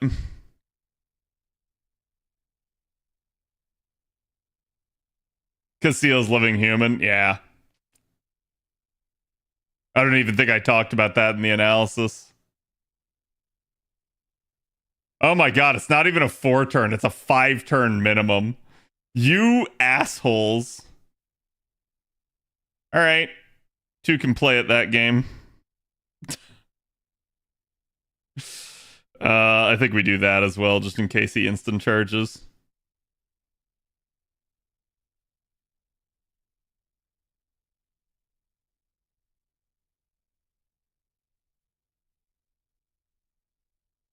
Okay, bar break. Oof, that's a lot of buff loss. I set up everything for a 4 turn. I was not anticipating a break bar on the final turn. 5 turn farming new meta, yeah. Okay, star distribution here is not desirable. But hopefully we get a lucky crit. Okay, I was gonna say we might not have needed it, but there you go. Perfect 5 turn, chat. Just not as intended. Just pops command spells. It's what Takeuchi wants. You know, it's really funny, and I've talked about this at least in the past, but like as a content creator, I always am hesitant to pop command spells. It's one thing if I scuff farming, I don't really care. But in general, I don't like to use them because I do feel like, especially people in the community at large, look down on content creators that end up having to do that sort of stuff. Because you see a lot of people be like, oh, so-and-so had to pop command seals to get through something. And I'm like, that's exactly why you see a lot of like content creators never want to touch them. It's just purely because like, even though other people will do it and it's not like that crazy to do, a lot of people just feel like it has a stigma. Let's start turning stuff off here because there's just way too much crap. Don't think me need the damage CE. Mishiro got me.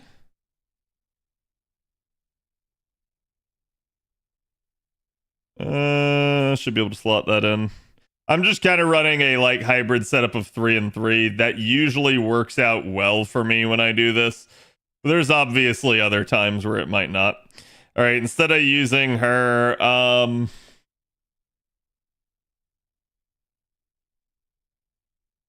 yeah,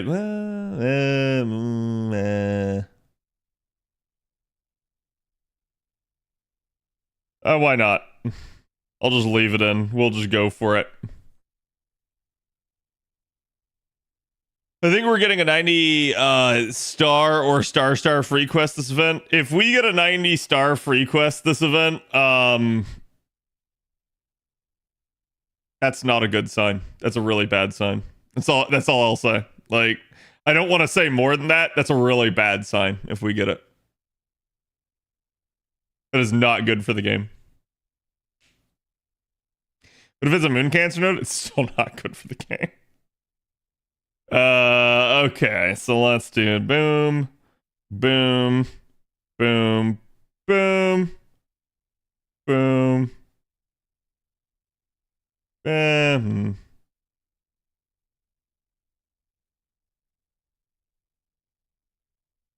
So right now, this is basically me looping her from 0, chat. It can be done, it's just RNG, and that's why you kind of see me trying to like prioritize critting a wave.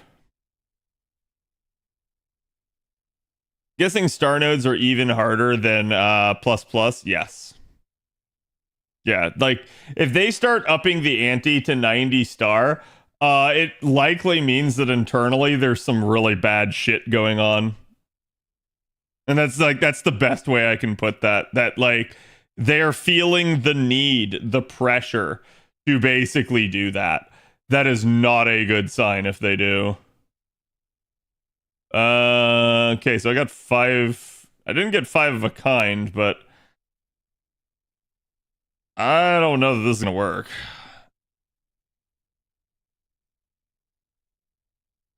So I should be able to crit that to death. But then it basically requires that and then that.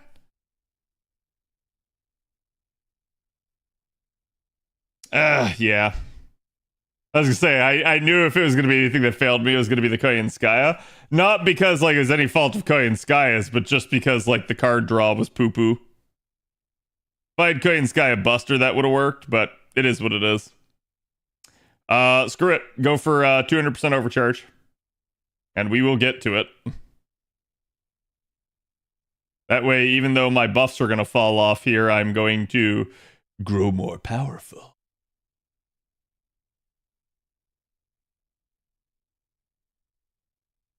Oh, look, chat. It's an anti-male archer. Totally not named Orion. Screw it, we go for the 300%. I probably should have popped that last turn.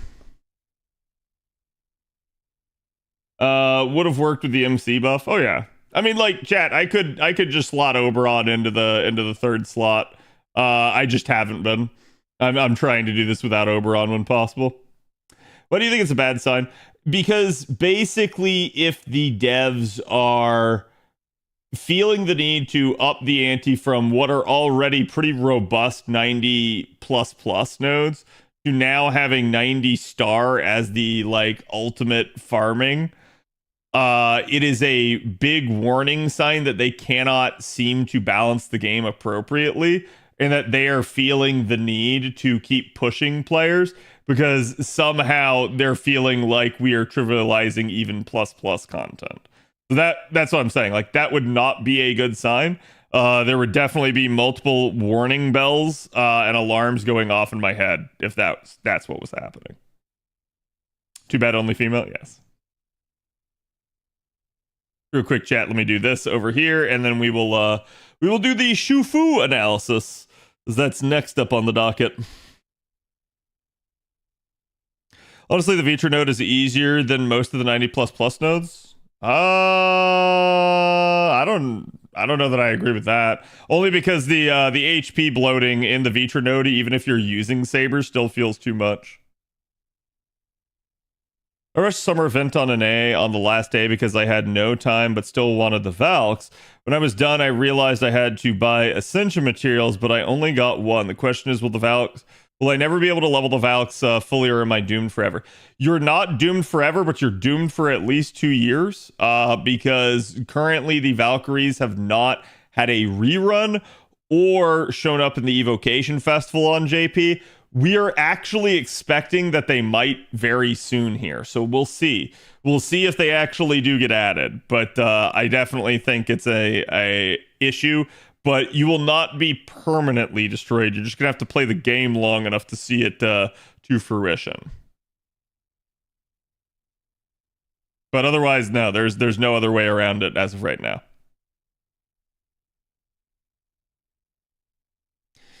Because they keep shitting OP Universal Farmers. Honestly, the Universal Farmers aren't doing too hot.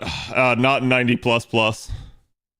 Like, there are a couple that are still, like, managing, but it usually requires the node to have something specific that's tailored to them. So, like, for instance, if you're a neutral damage dealer, you probably need some sort of super effective niche to have a chance in a 90++ node if you're not, like, already using, like, a damage C or something. Like earth effectiveness or something like that, right? Word for the next story section, silver chest weird. I did not notice that, but I also, like, I'm gonna be real with you, I've just been, like, taking it slow on JP. Like, I think I'm still up to date, but I'm not sure if I'm actually at the lock, like, wholly and completely. Just because, like, we got you know, till October, chat. Like, there's technically no rush on this event whatsoever. Which is also why I'm gonna be real with y'all, chat. I do not anticipate any sort of, like, good farming node or anything here. Because they have given us so long to do it that, like, whew, dog.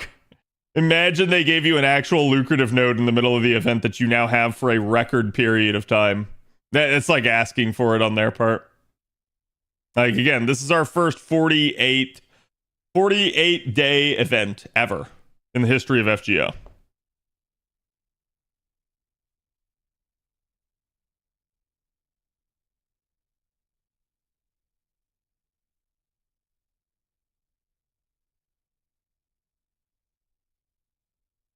Did you check out the art from Freed Turing? Yeah. I was one of the first people to retweet it, actually. As you guys know, Freed did the where is it? Freed did the Monster Hunter piece for me. So Freed is a fantastic artist. Often draws his Lartorias, and he does them well.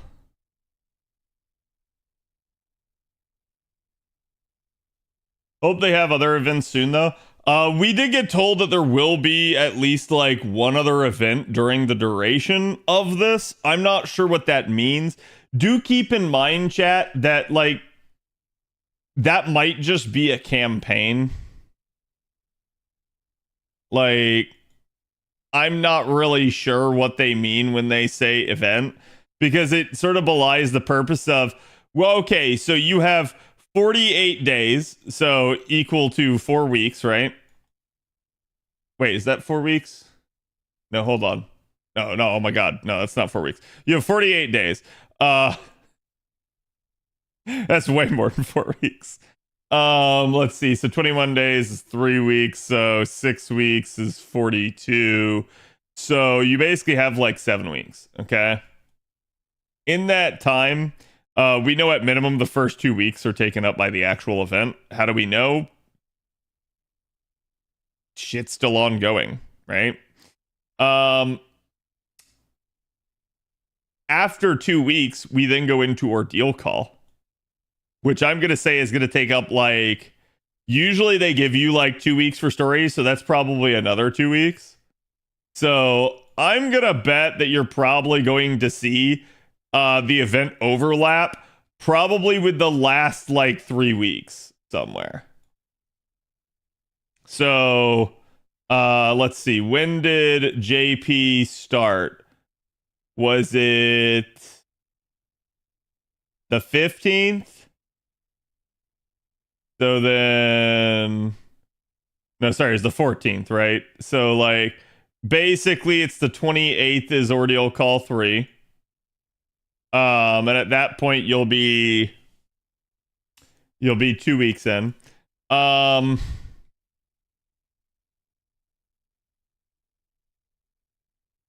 28th will be 2 weeks in.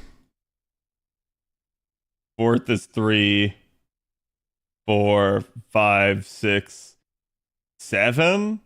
So probably like October 2nd is when it'll all end.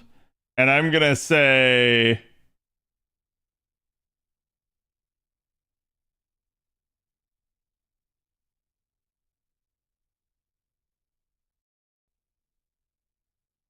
probably around the 11th of September is when you're gonna receive a new event. Somewhere around there, right? Yeah. Like that's where I would anticipate. And it may not be like right away dead even at that date, but that's when you guys should start paying attention for there to be an event. What Ordeal Call 3 is in 3 parts? Oh, I'm aware.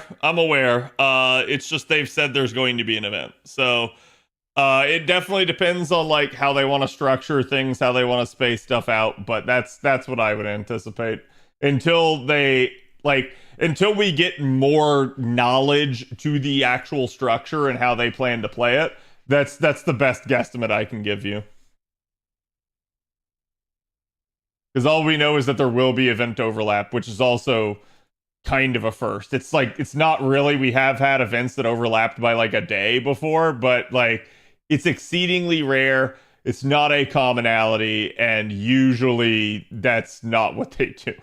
Like, because this is being caused by the fact that the summer event is so long, which tells me that Ordeal Call 3 is intrinsically related to Dubai. I'm not surprised that it is, given the fact that it's required to have done the summer event to do Ordeal Call 3, nor am I surprised given the theories that I've, talked about with Trubs. So I think it's gonna be, Ordeal Call 3 is gonna be in Dubai, quote unquote.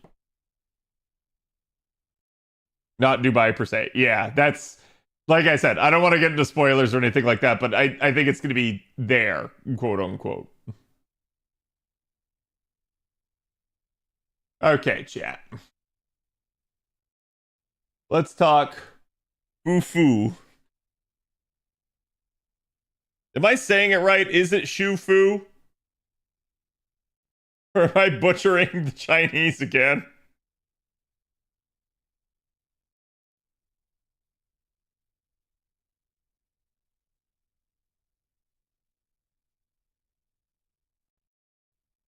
Fufu, okay.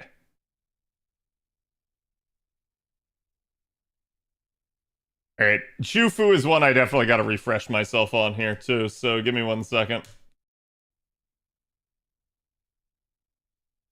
Also drawn by Taco. I just love that name.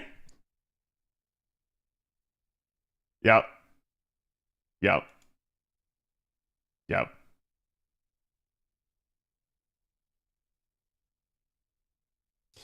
Still just such a like weird thing to see a non-selfish Avenger.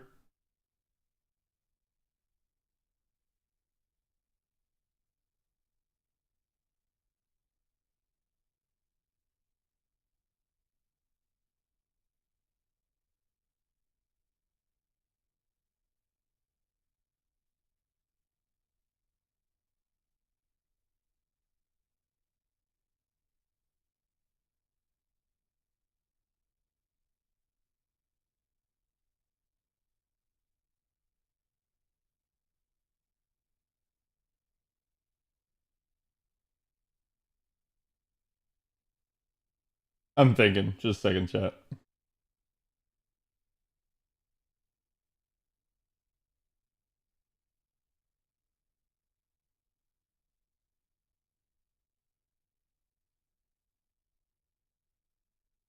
Yeah.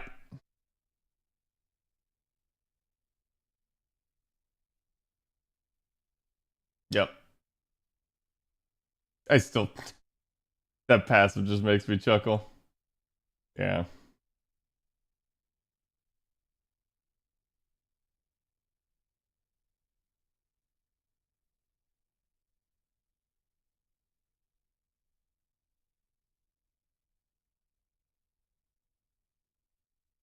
I'm gonna be real with y'all. I can't believe they actually did that. You slapped man trait on another Buster unit. Have you not learned your lesson? Clearly the answer is no.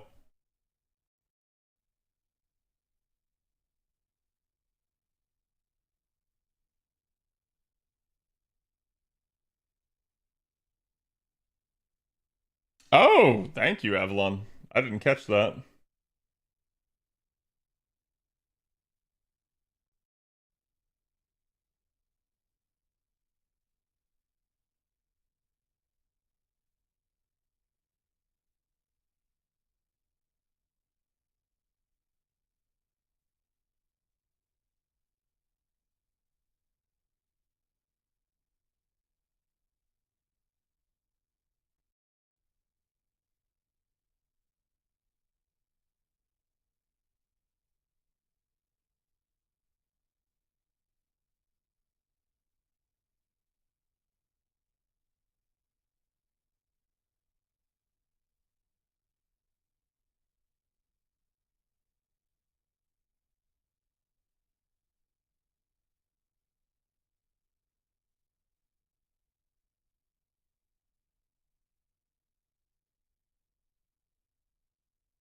Is the right number her true chance, Avalon?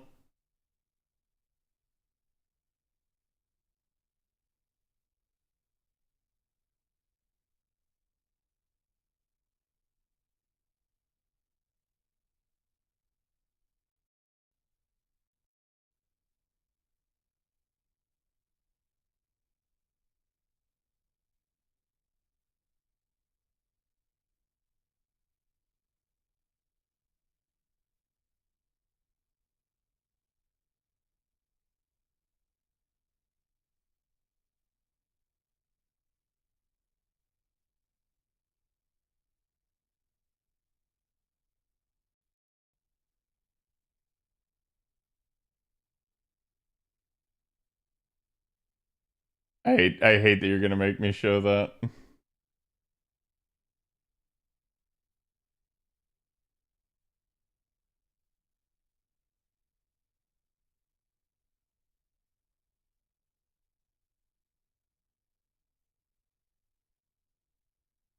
Okay, chat, we need to assemble. Avengers assemble.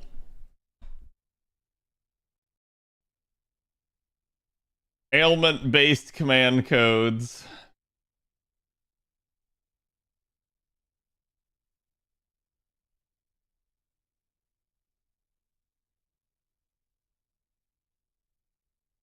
You know, you know, we're just gonna leave this page. We're gonna leave this page on. It is the best way to handle this because there's just no way.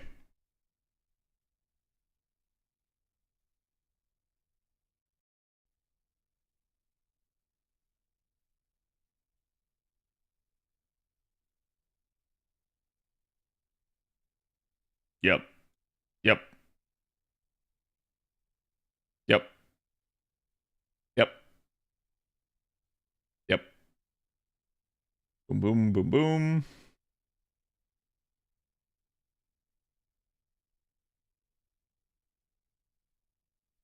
That's sad. She got the bunny treatment. She got the bunny treatment. Yeah.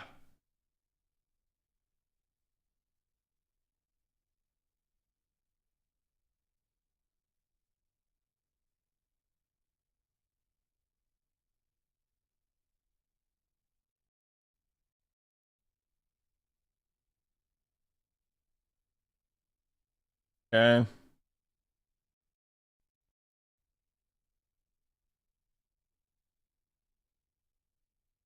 Yeah, her instant kill happens after damage.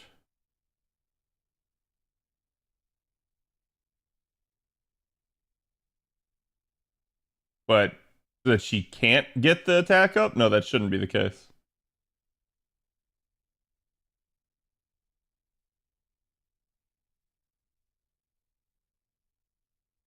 Okay.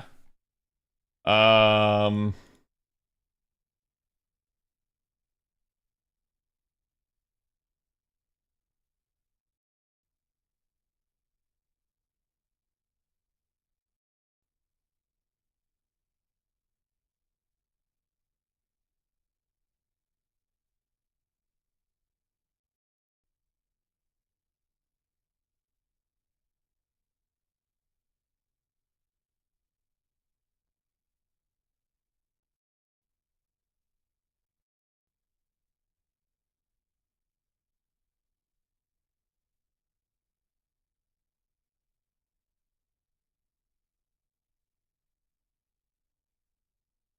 uh Sweet Crystal. I could not remember the name of it all of a sudden.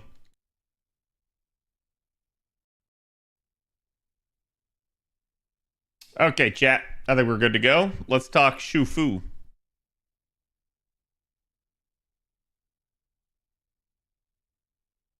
Yeah, they have to die from instant kill in order for you to get the attack up. See? If instant kill succeeds. Fu power.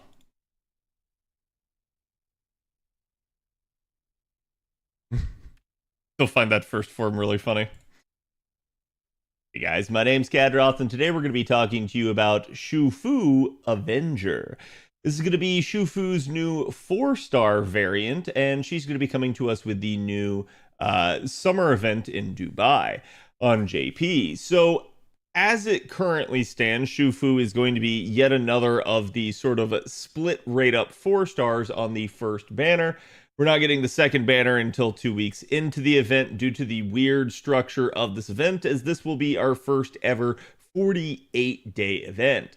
But none of that really matters or is germane to Shufu, just so much as we understand that we're not really going to understand how they will end up rerunning this, if they will at all. So when we start to consider prospects for Shufu getting another banner as a limited summer unit, yes, she might receive one if they start doing a huge lineup of additional summer units. They tend to do that each year, but there's no guarantee that it'll hit specifically her. So that's something to consider. If you really want her, odds are you're probably going to want to try to get her on her initial run here. Otherwise, it's definitely going to be a little bit more up in the air as to whether or not you can get her into a more advantageous situation, given the fact that she is dual rate up here. So, now that we've talked about that, we can mention the fact that, again, Shufu is coming to us as an Avenger. She is going to be a single target Buster Avenger, and she has a couple firsts in her kit. So it's definitely interesting to denote that Shufu is going to end up being sort of another odd addition to the Avenger roster. But in order to talk about that, we have to talk about everything that her kit is capable of which there is quite a bit. So let's go ahead and dive right in. So starting off with, to begin with here, you guys can see she is going to be a 4-star, as we mentioned. She is single target Buster. She's got only 9.6k attack. Now, normally you might be sitting here and thinking like, oh, well, that's actually really good. And you would be right for just about every other class. However, for an Avenger, this is kind of low. That is to say, normally 9k is a good range for a lot of the other classes, but Avengers are infamous for their attack power. So I'm surprised she's not in the 10k range. It's not going to be a huge concern. It's definitely just another part of her kit. So don't look too much into this. It's still going to be pretty solid for a 4-star, but it is something that did jump out at me initially when I looked at her. Her HP stat here is only going to be 11k. This is still, oddly enough, kept somewhat anemic, given the fact that she is an Avenger. It is something we're used to seeing Avengers just kind of having low health all around. Not the lowest it possibly could be, but certainly on the lower end of the spectrum. Now, she is going to be a man attribute unit, and she does have star absorption of 30. This is obviously going to be a concern whenever we start talking about Avengers, is how much they can actually soak.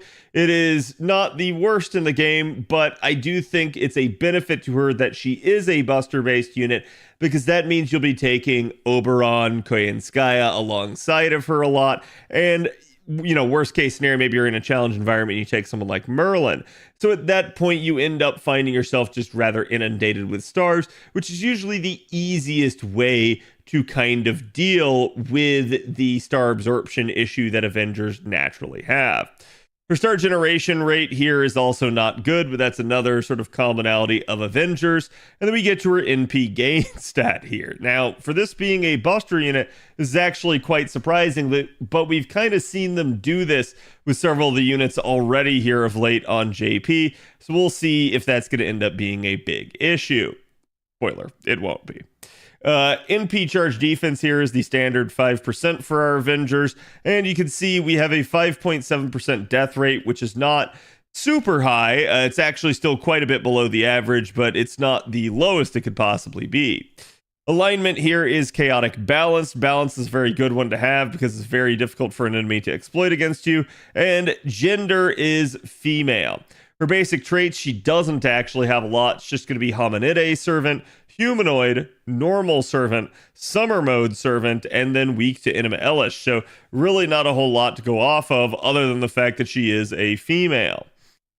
Looking at her deck here, you can see, again, she is a buster-based unit, but she only has the 2 buster cards. So she will still be able to form a triple buster Brave Chain with her NP, but you will not necessarily have, that triple buster setup to really go Oonga Boonga with, at least not in the normal deck here. You can see the hit counts are all above average, with the lowest being the singular quick card at only 4. That's going to make it objectively her worst card, but it's still there if you need to form mighty chains, or again, you're just desperate for that extra little bit of NP gain.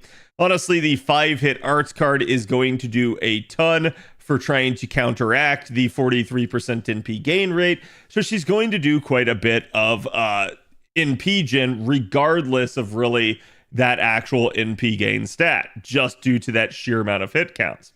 Now let's go ahead and look at her actual kit here. You guys can see she has a arts and buster performance up of 3 turns, 30% each at max rank here. That's definitely nice.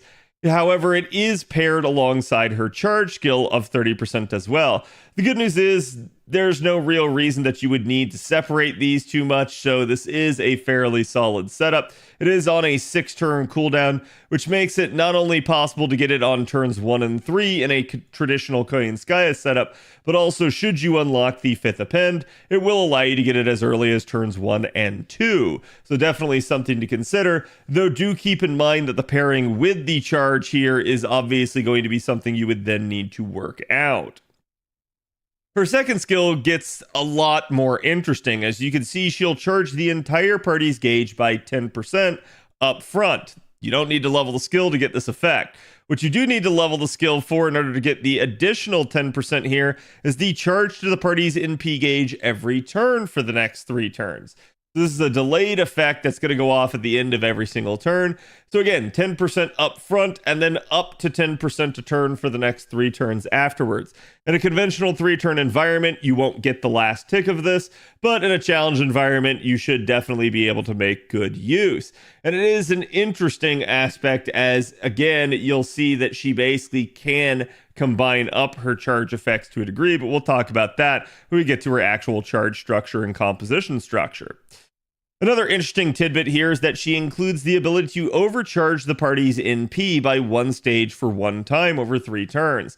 This would make her a potential slot in for the Buster variant of the Invincible/Immortal comp, and it's definitely something to consider. Otherwise, I think it's just going to be a really nice thing that she has this overcharge for the party whenever you use this, as you could utilize this in a multi-damage dealer setup to help try and set somebody else up to fire off a more powerful NP. So definitely another nice thing, particularly if they maybe are just shy on charge, as again, the party-wide charge capability here gives this a rather supporty feel to this skill. Next up here, we end up having the third skill. This one is where things start to just go crazy. You can see it increases her own instant kill success rate for 3 turns by 120%. Do keep in mind, instant kill chances are kind of all over the place. If you really want to understand that, I highly recommend going and checking out my video on Instant Death Explained. Again, it should have King Hassan on the cover of it, but basically, it is a good way to understand the way the formula actually works and how different enemies have different death rates and where you might actually find yourself being able to death them. The good news is it's after damage in her case when you do death proc. The bad news is she's a buster unit, so she doesn't really care. But irregardless, it's just going to be a nice increase to that. She's also going to increase her own NP damage for 3 turns by 30%. So again, this in combination with the steroid of the first skill is going to go a long way towards just improving that attack stat that we had already talked about at the beginning. But from here, again, we start to have another interesting effect. We get the increase to her own damage against poison, curse, or burn statuses by 20% for 3 turns. This does not scale with the ability, it's just a static amount. The other interesting part about this is it is a power mod increase for 3 turns by 20% to each of these effects. That is to say, if an enemy has poison, curse, or burn on them, she will get 20% extra damage. Not only that, these effects can be stacked at least to the degree that you can have one of each type. So you can get up to an additional 60% extra power mod here just from having one of each of the types on that enemy. So it's definitely a strong capability. And as a result of that, I highly recommend you utilizing something like, again, a command code. You guys can see here on screen, this is the command code list for any command code that grants the ailment affliction. I'm just going to kind of quickly but slowly scroll through here so that you guys can see. Any one of these command codes should be useful to put on your Shu Fu. Again, you can definitely attach them to her cards so that if you end up in a challenge environment or you're just trying to pre-card an NP, maybe you can get some additional extra firepower out of the NP for that. But each one of them should have the capability of applying their ailment and being useful to you. I highly recommend, again, sort of striating them, making sure that you have one of poison, one of curse, and one of burn at minimum, and then you can do what you want for the rest for there. But this would be an easy way to maybe allow you to milk out a little bit more damage, particularly if you end up facing the same enemy for multiple turns. So again, all of this on a 6-turn cooldown, again, just like the second skill there. So obviously it means that you're going to be able to potentially double this up as well if you have the 5th append. So a lot of power capability scaling off of this 3rd skill. Looking at her passives, you guys can see there is an interesting thing here. That is to say, she has a unique Avenger passive here that increases her own NP gen when taking an attack and basically reducing the party's debuff resistance except for herself. This is still somewhat of a normal effect. She also has the Oblivion Correction for an EX variant that grants her 12% more critical damage.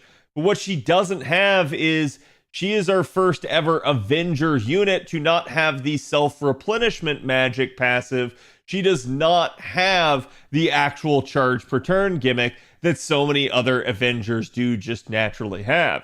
It's a little bit of a weird observation. I'm not sure it's really going to be that impactful for general purpose farming, but certainly if you were to take her into a challenge environment, you were trying to card things out with her over time, this is definitely an interesting thing to denote that she just doesn't have. So it's a really odd effect there. She does also have the High Servant passive instead, and basically a unique trait here is called Weakened Consort UEX, which has a 500% chance to reduce her own attack against any sort of Consort U enemy by 20%. So don't make Shu Fu kill Consort U. Okay, let's talk append skills. So naturally, I think mana loading is going to be a strong one, at least maybe getting it unlocked. Shufu's really going to want to start out with a 50% C a lot of the time, and having the mana loading there to just get you that extra sort of 10%, because if you'll remember, she does have 30% charge in the first skill. She also has 10% from her second skill. So you'll be able to utilize both of those for a, pseudo 40% charger. So having that 10% mana loading right there off the outset's really going to help her out. It's not required, but it certainly will make things a lot better for her. As for other things, we did mention, obviously, she will be someone that'll be useful with the 5th append. She will have that capability of sort of accelerating her steroids in that regard. Definitely going to be a nice thing for her, but maybe not, necessarily ideal depending on how you want to handle the charge of the first skill. So just keep that in mind. It's not necessarily a guarantee or something that you got to have, nor is it really going to make a huge difference in the grand scheme of things, but it might be something to consider nonetheless. And again, from there, the choice is sort of yours. The extra attack performance here might be nice. The extra critical damage here might be nice. The third append, the anti-lancer damage here is probably the worst, but who knows? She does actually have quite a bit of niches. So if you find that you just have coins to spare, maybe because you rolled a ton of copies, again, the world is your oyster. Feel free to go for it. Her Noble Phantasm here is a 9-hit single target Buster NP. It deals damage to one enemy and then has an 80% chance to instant kill them. Again, just big disclaimer here, 80% is not truly 80%, it's 80% then applied into a formula, so just keep that in mind. However, if the instant kill succeeds, she has the chance to increase the party's attack by 20% for 30 turns. So definitely a nice effect there, as it's rewarding you for actually instant deathing. And as we mentioned before, it does occur after her damage hits the enemy. So again, there's no concern whatsoever in that regard.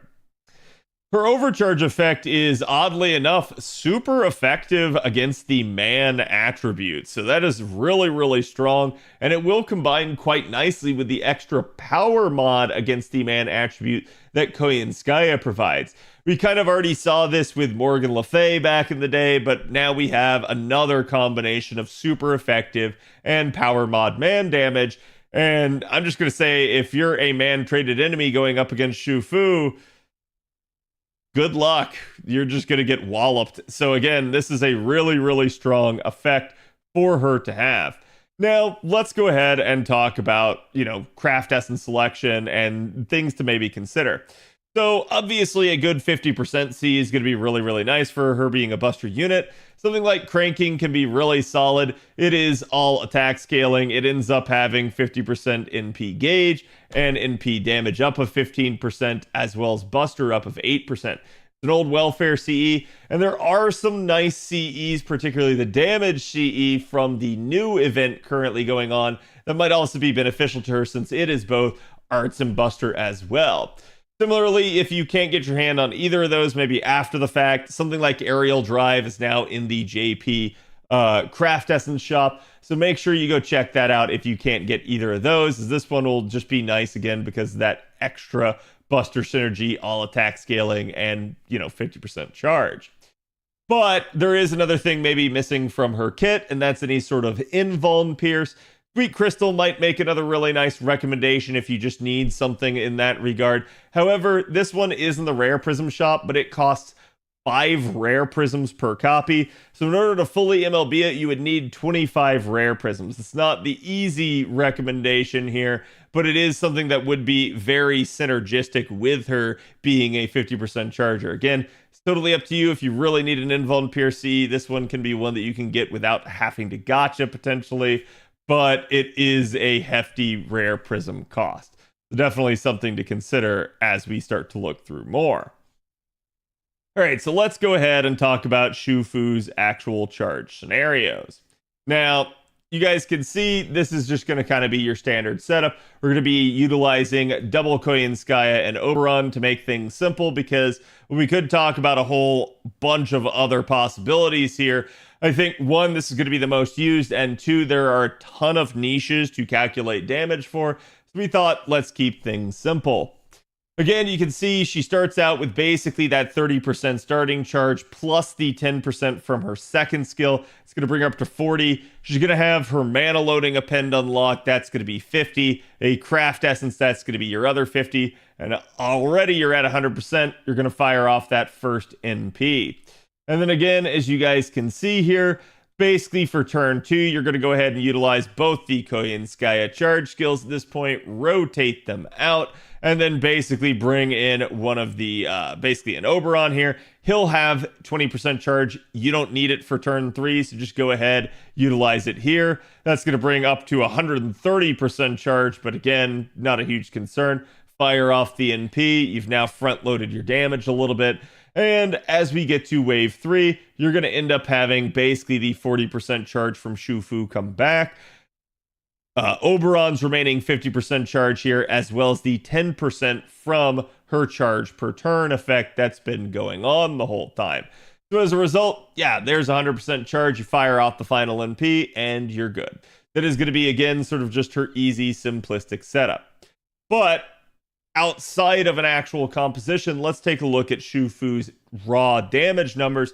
These are going to be neutral numbers with no supportive elements, so no craft essences, no mystic codes, no Koyanskayas, no Oberons, nothing like that. So just Shufu under her own power, neutral damage.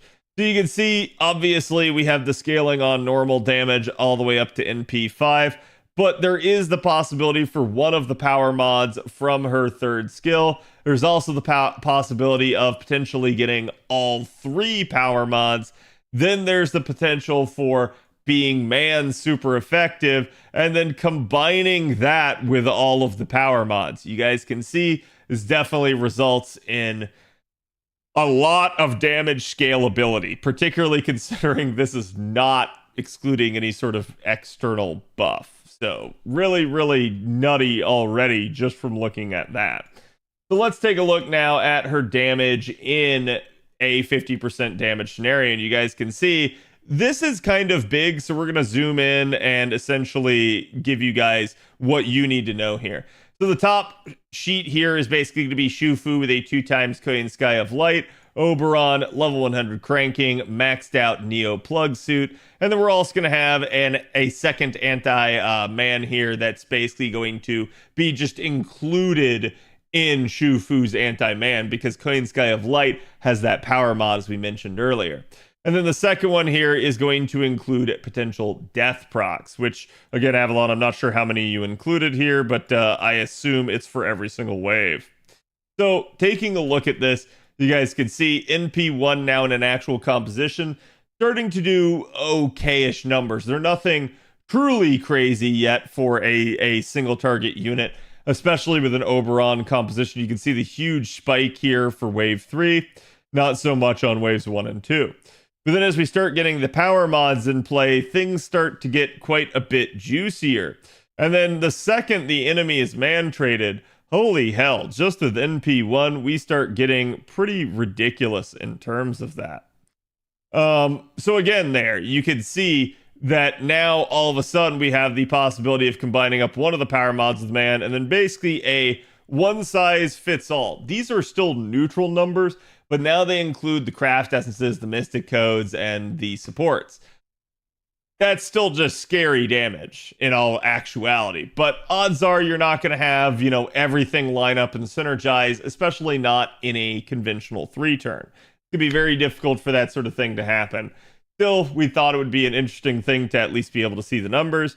You can see here's your NP2 numbers, basically, as they start getting even more ridiculous. And then all the way up to NP5, you're going to end up having some pretty crazy setup there. Now, remember, though, she can death proc, and if she does death proc, we have the calculation for at least 1 per enemy wave basically happening here. So you guys can see all of a sudden now as you start getting to the second wave where, maybe you death proc on the first wave, but it's after your damage output, so you don't get the additional benefit for that first NP. But certainly that's basically going to mean 1 death proc here and 1 death proc here. And you're going to already see just how much of a difference this is going to end up making. And so as we scroll on down the list, just kind of showing you everything you can see.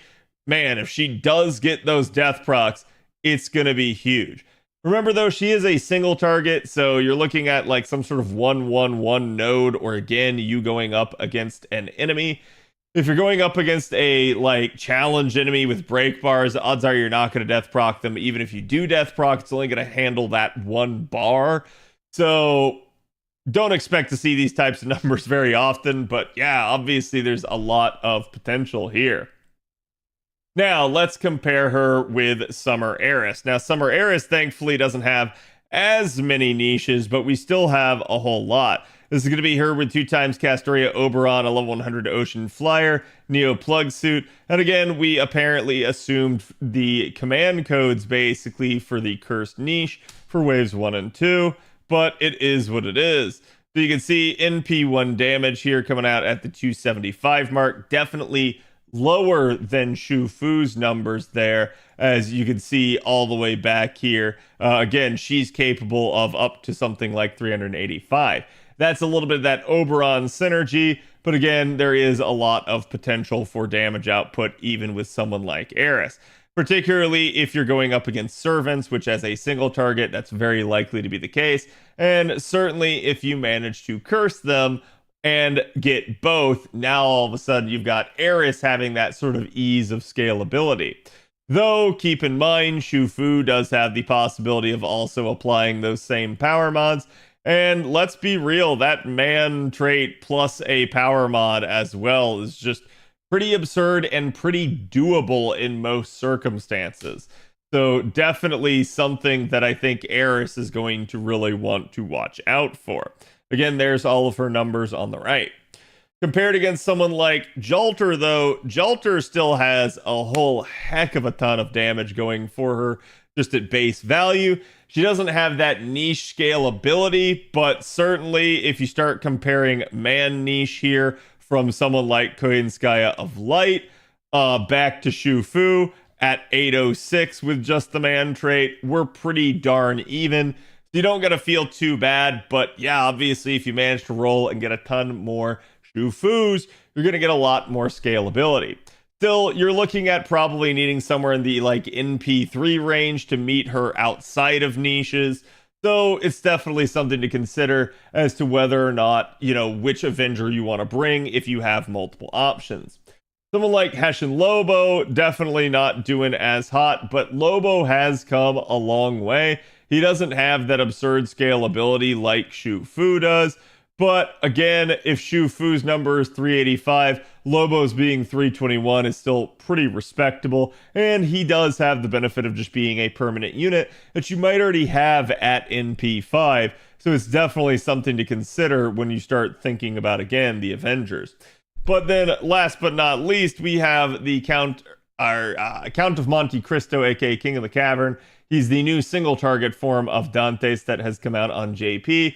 He's basically going to need Knights and Marines to do this consistently, but you can see quite a bit of damage potential here. And then scalability off of his burn proc. The big thing that Monte Cristo, if you remember, does, he's going to be stunning enemies, and that's going to be really, really useful for locking them down. But just to give you guys one more probably needlessly convoluted depiction, here is the actual comparison across all of basically Summer Shu Fu's numbers versus Summer Heiress.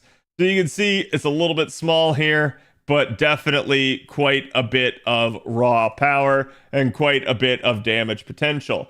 This does include some wonky stuff like double Merlin Oberon. Be very careful ever trying to utilize something like that. But it's basically how you could squeeze out the most possible damage out of each of these scenarios. And it is more or less a one-shot, aka one-turn comparison for, again, both of these units. So if you're just looking for raw boss-killing power, here you go. Let this be your guide. So again, thank you guys for watching this one. Let me know what you guys think about Shu Fu. Which Ascension form is your favorite out of the three? And will you be trying to roll her or use her over some of your other Avenger options? I'll be curious to hear you guys' thoughts. But again, thank you guys for watching, and I will see you guys for the next one.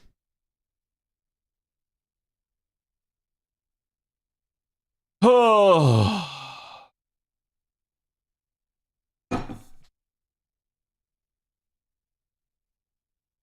Ah.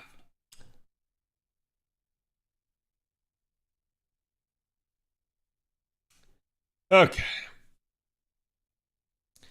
I didn't mention the death rates because I realized as I was getting ready to read them that that was just going to get confusing for people. I was like, you know what? This is a single target we're dealing with. Let's not. Like, if this were an AoE farmer, I would talk a lot more about it. But with a single target, odds are you're going to be utilizing her in scenarios where you're not going to have a great shot of death proccing anyways. I was trying to scroll as the video ended. YouTube Shorts brain rot. Got him. And maybe what I need to do is I maybe start need to making some of these into shorts. Like, I just need I need my editors to like sit here and come in here and just cut out like the one key line for like each skill. Be like, this Shu Fu, she 30% charge. She charged 10% more, making her 40%. She have, you know, triple power mod that gives you know, up to 60% damage. She single target buster. She death proc. She get 20% more attack up. She does super effective damage against man attribute. You want to start her out with a 50% C and use command codes. Boom, done. There's your short. like it needs to just be caveman. Just caveman analysis. It like two extremes. It's either a half-hour video from CAD or it's a 1 minute down and dirty. Too long, yeah.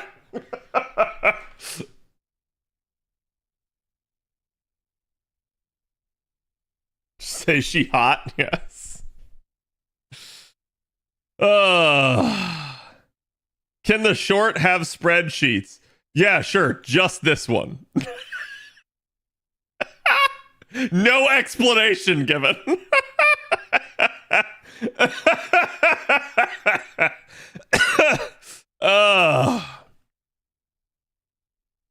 You're gonna be sitting there being like, pause.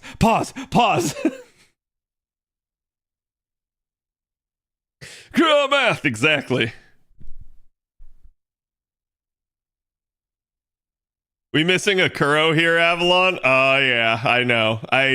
Listen, Avalon made this. I didn't want to like I didn't want to get into it, right? Cuz like for instance, Jalter could be like higher on the list, right? Like it's just like some of this stuff, chat, it really is like when you start including one thing, then you have to include everything. So you do what you do, right? Doge Cam, I see. Okay. Let's take on the Recollections. Alright. This is NA. And CAD's got to remember how to recollect things. What was the first one here? It's Berserker. Is this already? Because I know we have the tree. No, this is yeah, I was gonna say this is Nezha, isn't it? Let me go look up the particular gimmick, because if I remember correctly, chat, Nezha does something really spicy.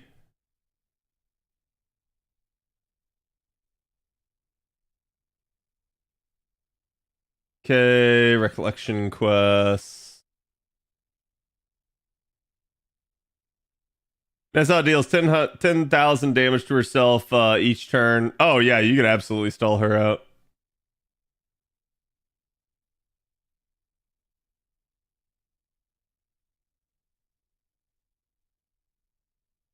She can stun.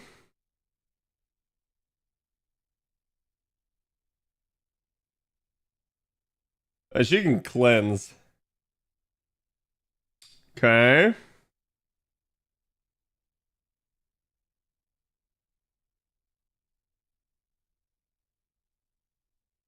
Oh, right. Right. We all have 70% attack down. Oh.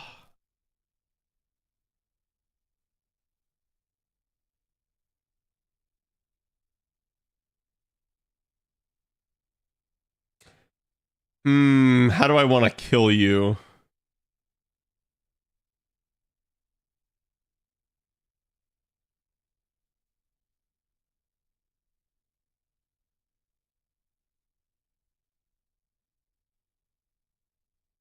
Oh, she doesn't have nasty break bar effects.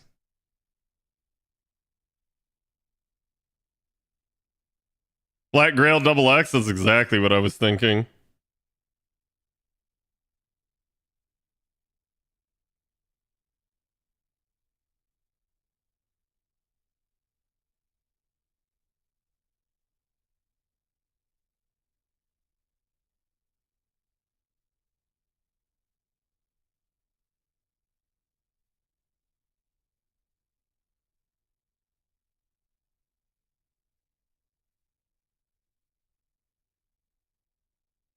Hmm.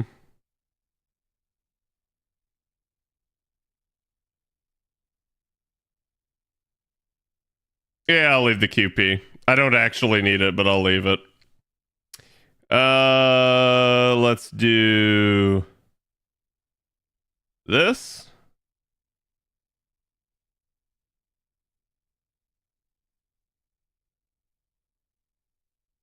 And then that. Basically just the sun. Yeah. On one random allied unit at the end of every turn for 1 turn. Oh, okay. I didn't realize it was every turn type deal. That's going to be a little bit, spicy, but that's just kind of how these are. Like, the more annoying aspect is like, this isn't going to be that annoying in the short version. It's when you start getting into the longer versions of the fights where you start going like, please stop. Please stop. Like, you're just heavily incentivized to use like command codes.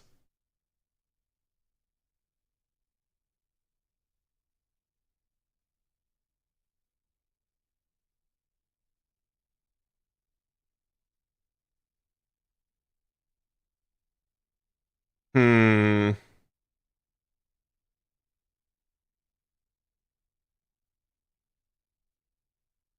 Okay, let's see how bad it is with the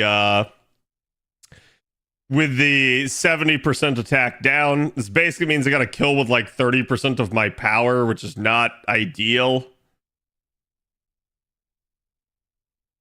I was gonna say, I don't think I can 3-turn it, basically.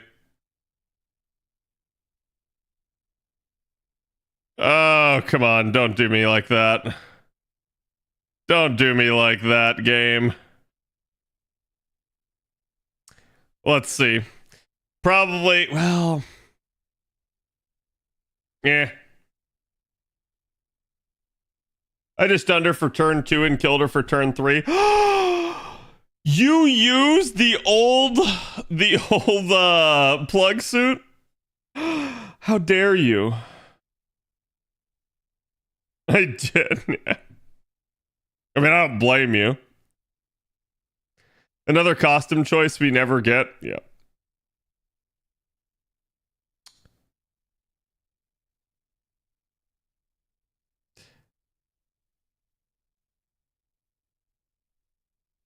Yeah, it's always such a crap draw.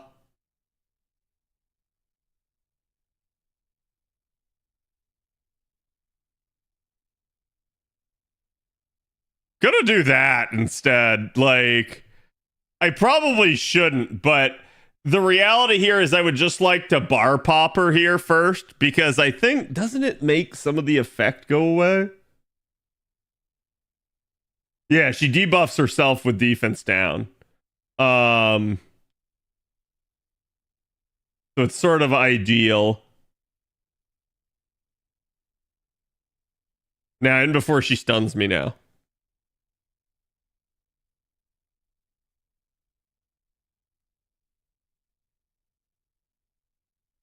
Okay. That'll work.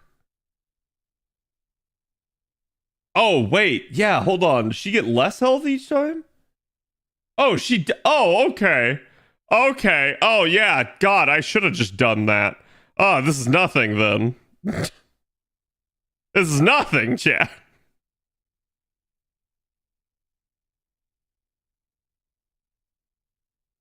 Okay.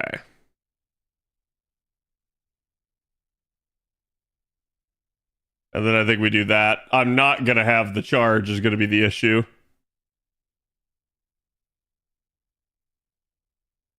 My friend says she has the end of the manga look. I see. He used the game against the game. Mm-hmm. Another costume choice we'll never get.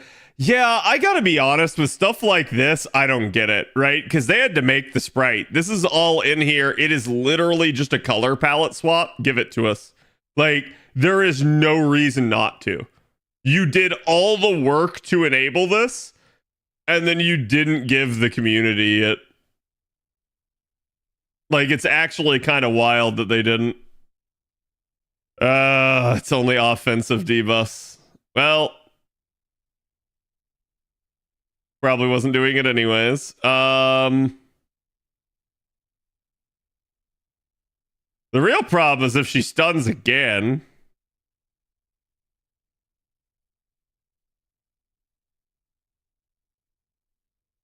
There's nothing I can do. I'm just going to have to weather it, and I may just have to card her out at this point.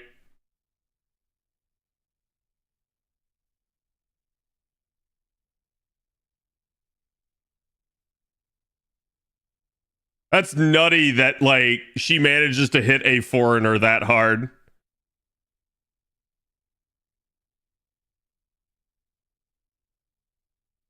Okay, there we go. You win? Yeah, I win. It's that easy. Like, the normal recos are not difficult. And, like, the only reason I even bothered to scuff was to try and accelerate it, just so that we'd get it done faster, right? Like, otherwise, I knew it's like, oh, it's just going to devolve into like an 8 turn. And I'm like, it's probably faster to just scuff it.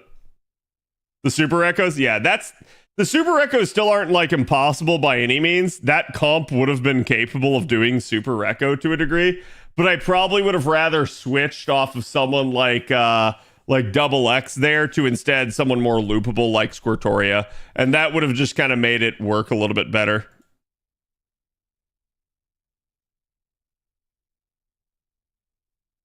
You should use Double XA. I would if I could. Wait, hold on. Is that the Super Echo? Yeah, that's Super Echo. Where's my... There it is. Land of Eternity. So,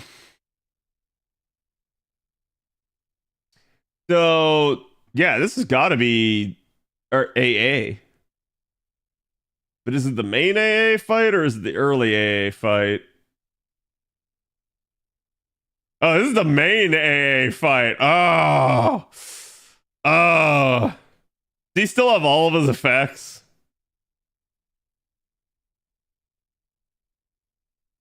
Yeah, charges his gauge to max. Pierce invincibility. Oh, God, the difference that, like, a couple years makes.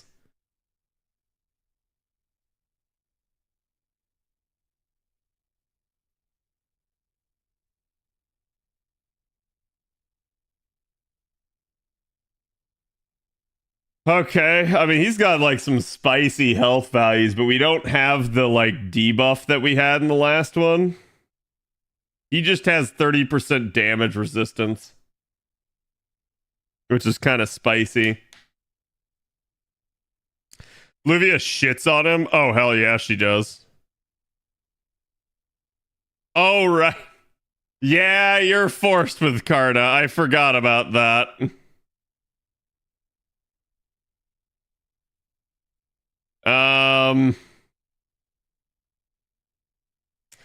You know what? Just for this one, just to be on the safe side, I'll throw that on as well, just so that we get a little bit more bond out of that.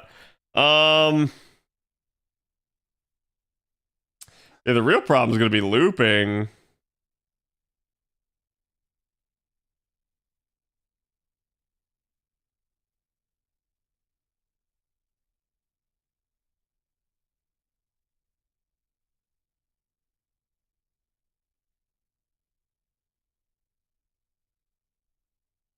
Uh,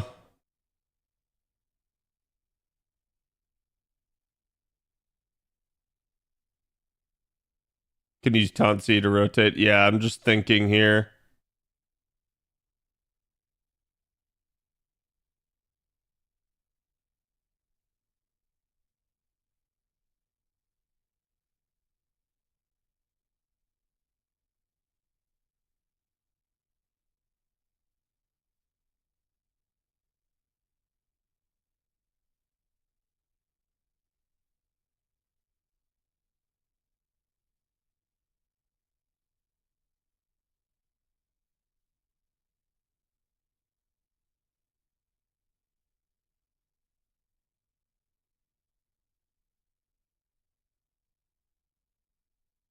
I don't really care. Let's just do that.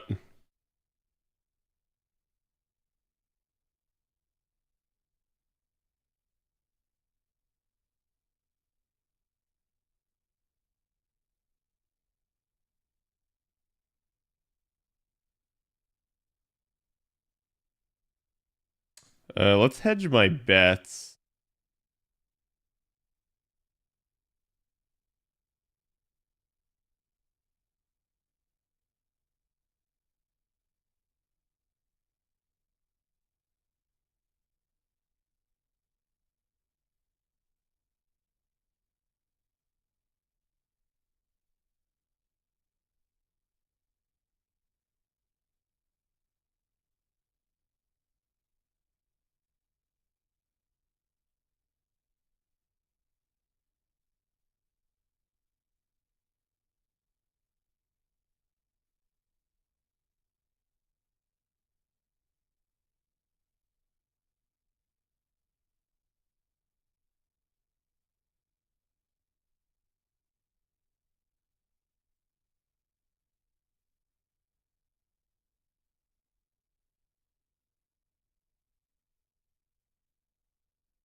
Let's see. Yeah. Uh, I probably want to switch Mystic Code.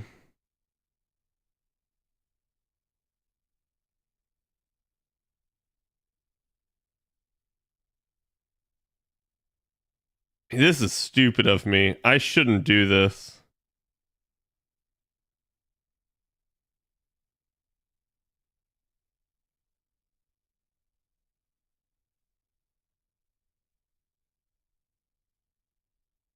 Super Echo only changed the HP for this fight. You already couldn't use Double Servant. Yeah. It's the only issue with it is just that the Super Recos take some of the like annoying gimmicks that you would try to burst through and they force you to contend with them because you just naturally can't burst through some of the fights.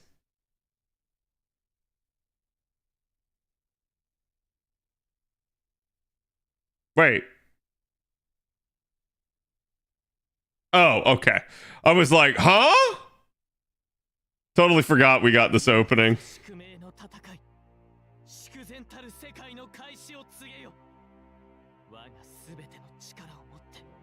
Dude, it's nuts that like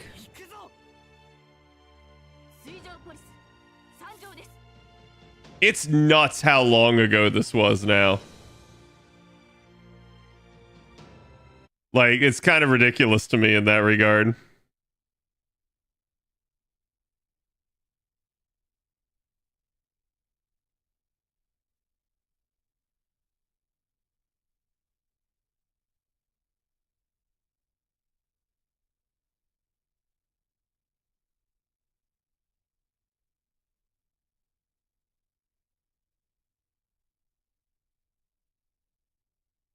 Okay. Let's see if she does. I don't think she's gonna do 315. I think that's my problem. I maybe should have given her less starting charge, but the problem is there's no guarantee that I got the cards. Oh, she actually did it. Holy shit. There I go, underestimating my Squirtle. 2019, damn, yep. Back in those pre-COVID times, chat.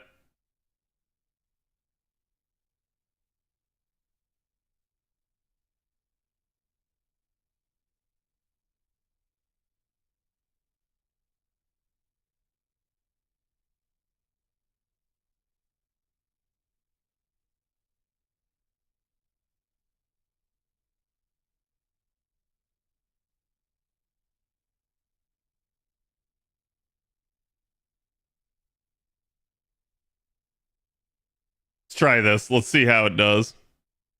A third bar break enemy in P's? Yeah, I'm aware. He go MP right here. But he go MP into a solemn defense. Assuming I bar break. I should, though.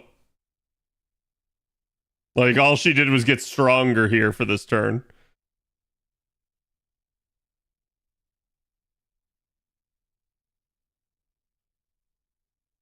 Swimming. Okay. Here we go. We got the bar. 87%. Oh, this is perfect.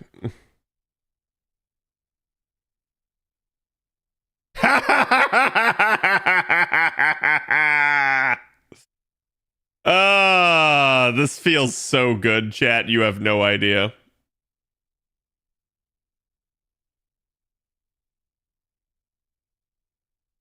Oh, what's that, Arjuna? You did no damage?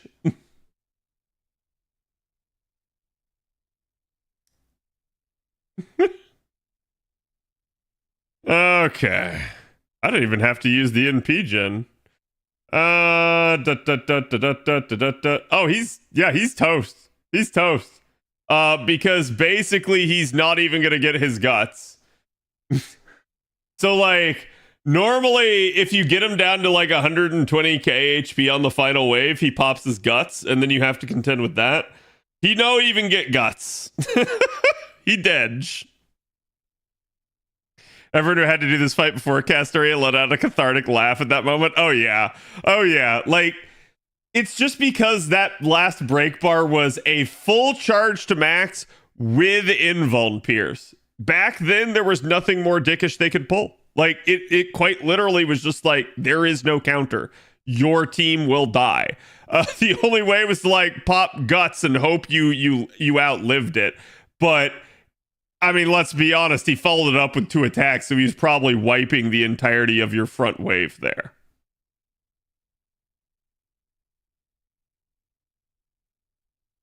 And then we get the Ashwataman tree. Wait, can I actually 3-turn this?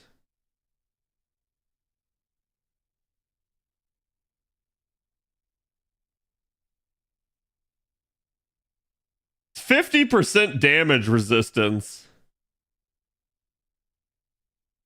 Melu 3-turn easy? Screw you, I'm not using Melu.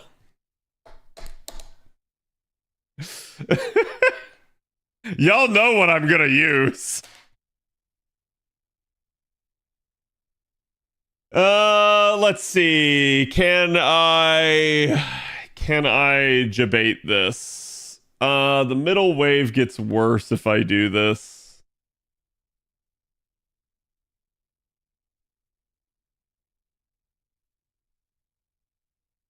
Bunny? No, not Bunny, chat. Not Benoy. You know what? We will take blue, just so that I actually have one there.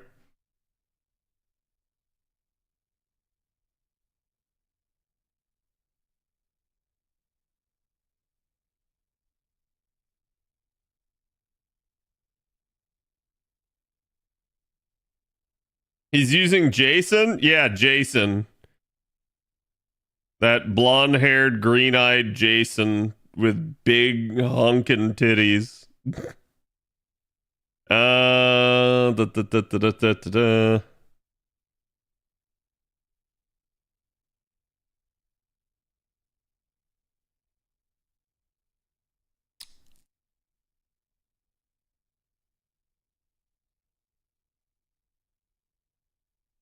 How's that charge breakdown work again?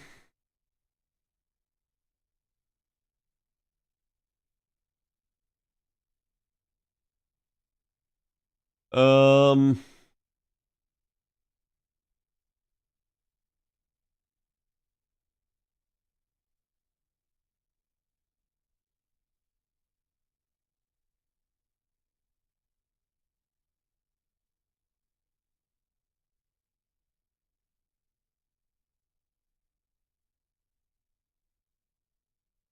yeah.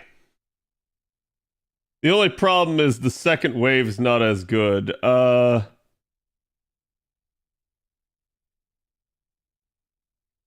Oh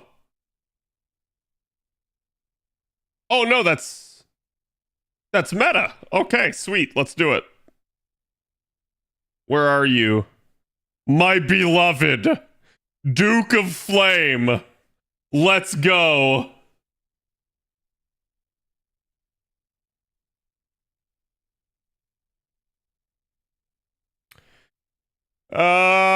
Do I risk it? Yeah, why not? Let's try. What's the worst that could happen?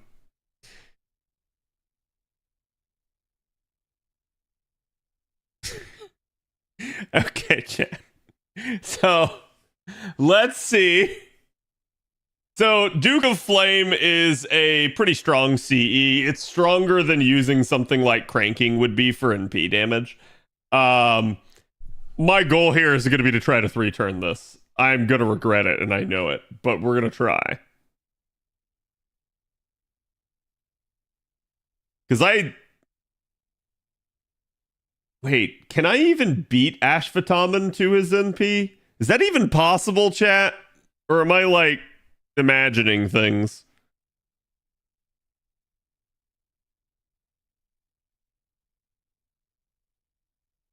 You can't? Well, let's hope Ashvataman hits the right Koyanskaya. Wow, no. Okay. Okay.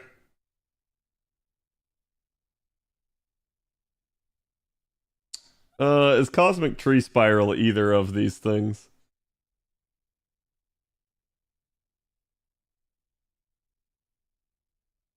Ashvataman gets more, Cosmic Tree Spiral gets more. It is not chaotic or evil. Curse you, tree. Why are you not chaotic? Alright, let's see how much damage we get off of this. I'm gonna be honest, I'm gonna take the quick cards. We may have to scuff this. Pepe and his command seals, yeah.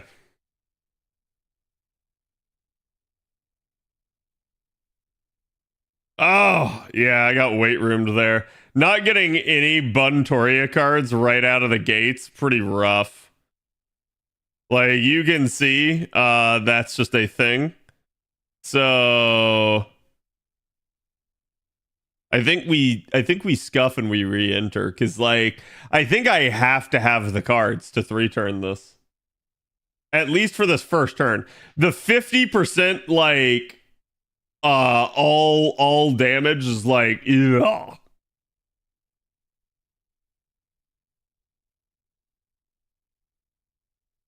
Specifically towards NPs. Oh, I should have aborted, but Tree should be one of the few threats against humanity, though. It is. I mean, I can do this, but this is not good either. So let's do that. Let's do that, and let's pray to God that somehow we manage. But I don't think we will. I don't think it's going to make the difference in that amount. Like if I had a Lartoria Brave Chain here, I would have done it. But okay, we actually got the pop. Surprising. Now I don't have it for later, but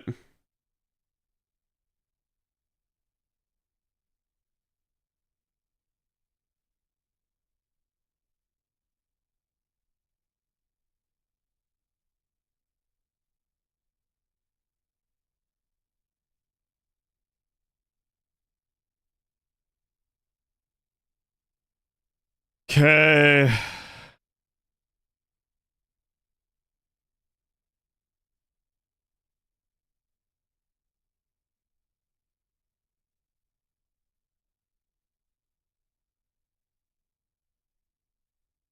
I'm hesitant on this because he's going to NP this next turn, isn't he?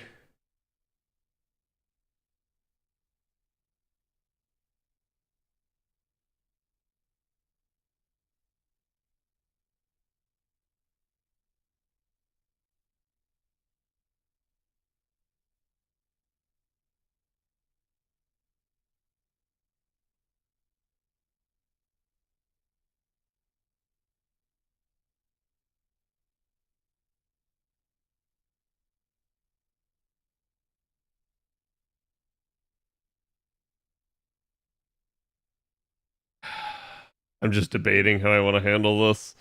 God, it's losing out on so much damage if I don't. I think I have to. I think I have to front load this.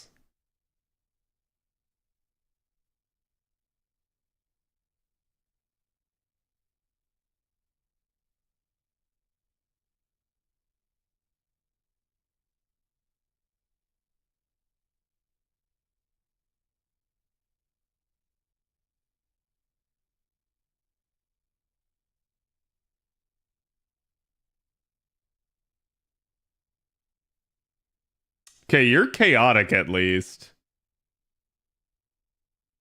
I think it's gonna be the tree again. I think it almost has to be. I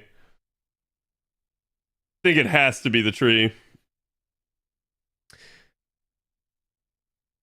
Let's stop by. Wish everyone happy Bunny Buff Day. Thank you, Wood. Appreciate it. And Char, thank you for the 39 months. Sorry, I just saw that. Okay, we broke it, and we get like so much charge there. Yeah, the first turn is the spiciest, and I know that.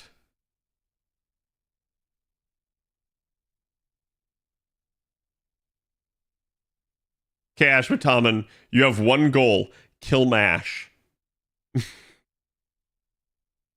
don't like rooting for that, but like, okay, he did.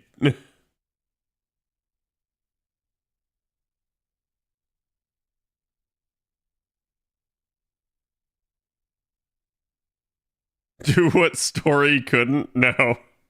Okay, that's too far. All right, so this should be Ya Yeet. Because Ashwataman didn't get tankier, and we should have now the double up basically of Oberon effects here. Yep, that's a GG. Oberon be doing Oberon things, man. Like, we didn't have him back in the day. So like that would have been perfect. I probably could have managed with something like Merlin instead, but it required that card RNG to get back to where I was. So still worked as a 3-turn. That just made it non-RNG at least. The only downside there was, yeah, we had to like rely on the mash taunt, but it is what it is. Casually shoving 50k per real spin, yeah. Well, he starts getting like crazy buffed by the tree the faster you go, so it's kind of funny. But it be what it be.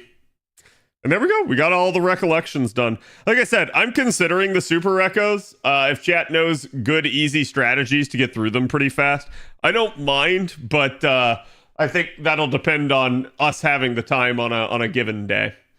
But in the meantime, I think we end it here. We accomplished everything we meant to do tonight. So let me see who I'll be on and who I'll we be giving love to.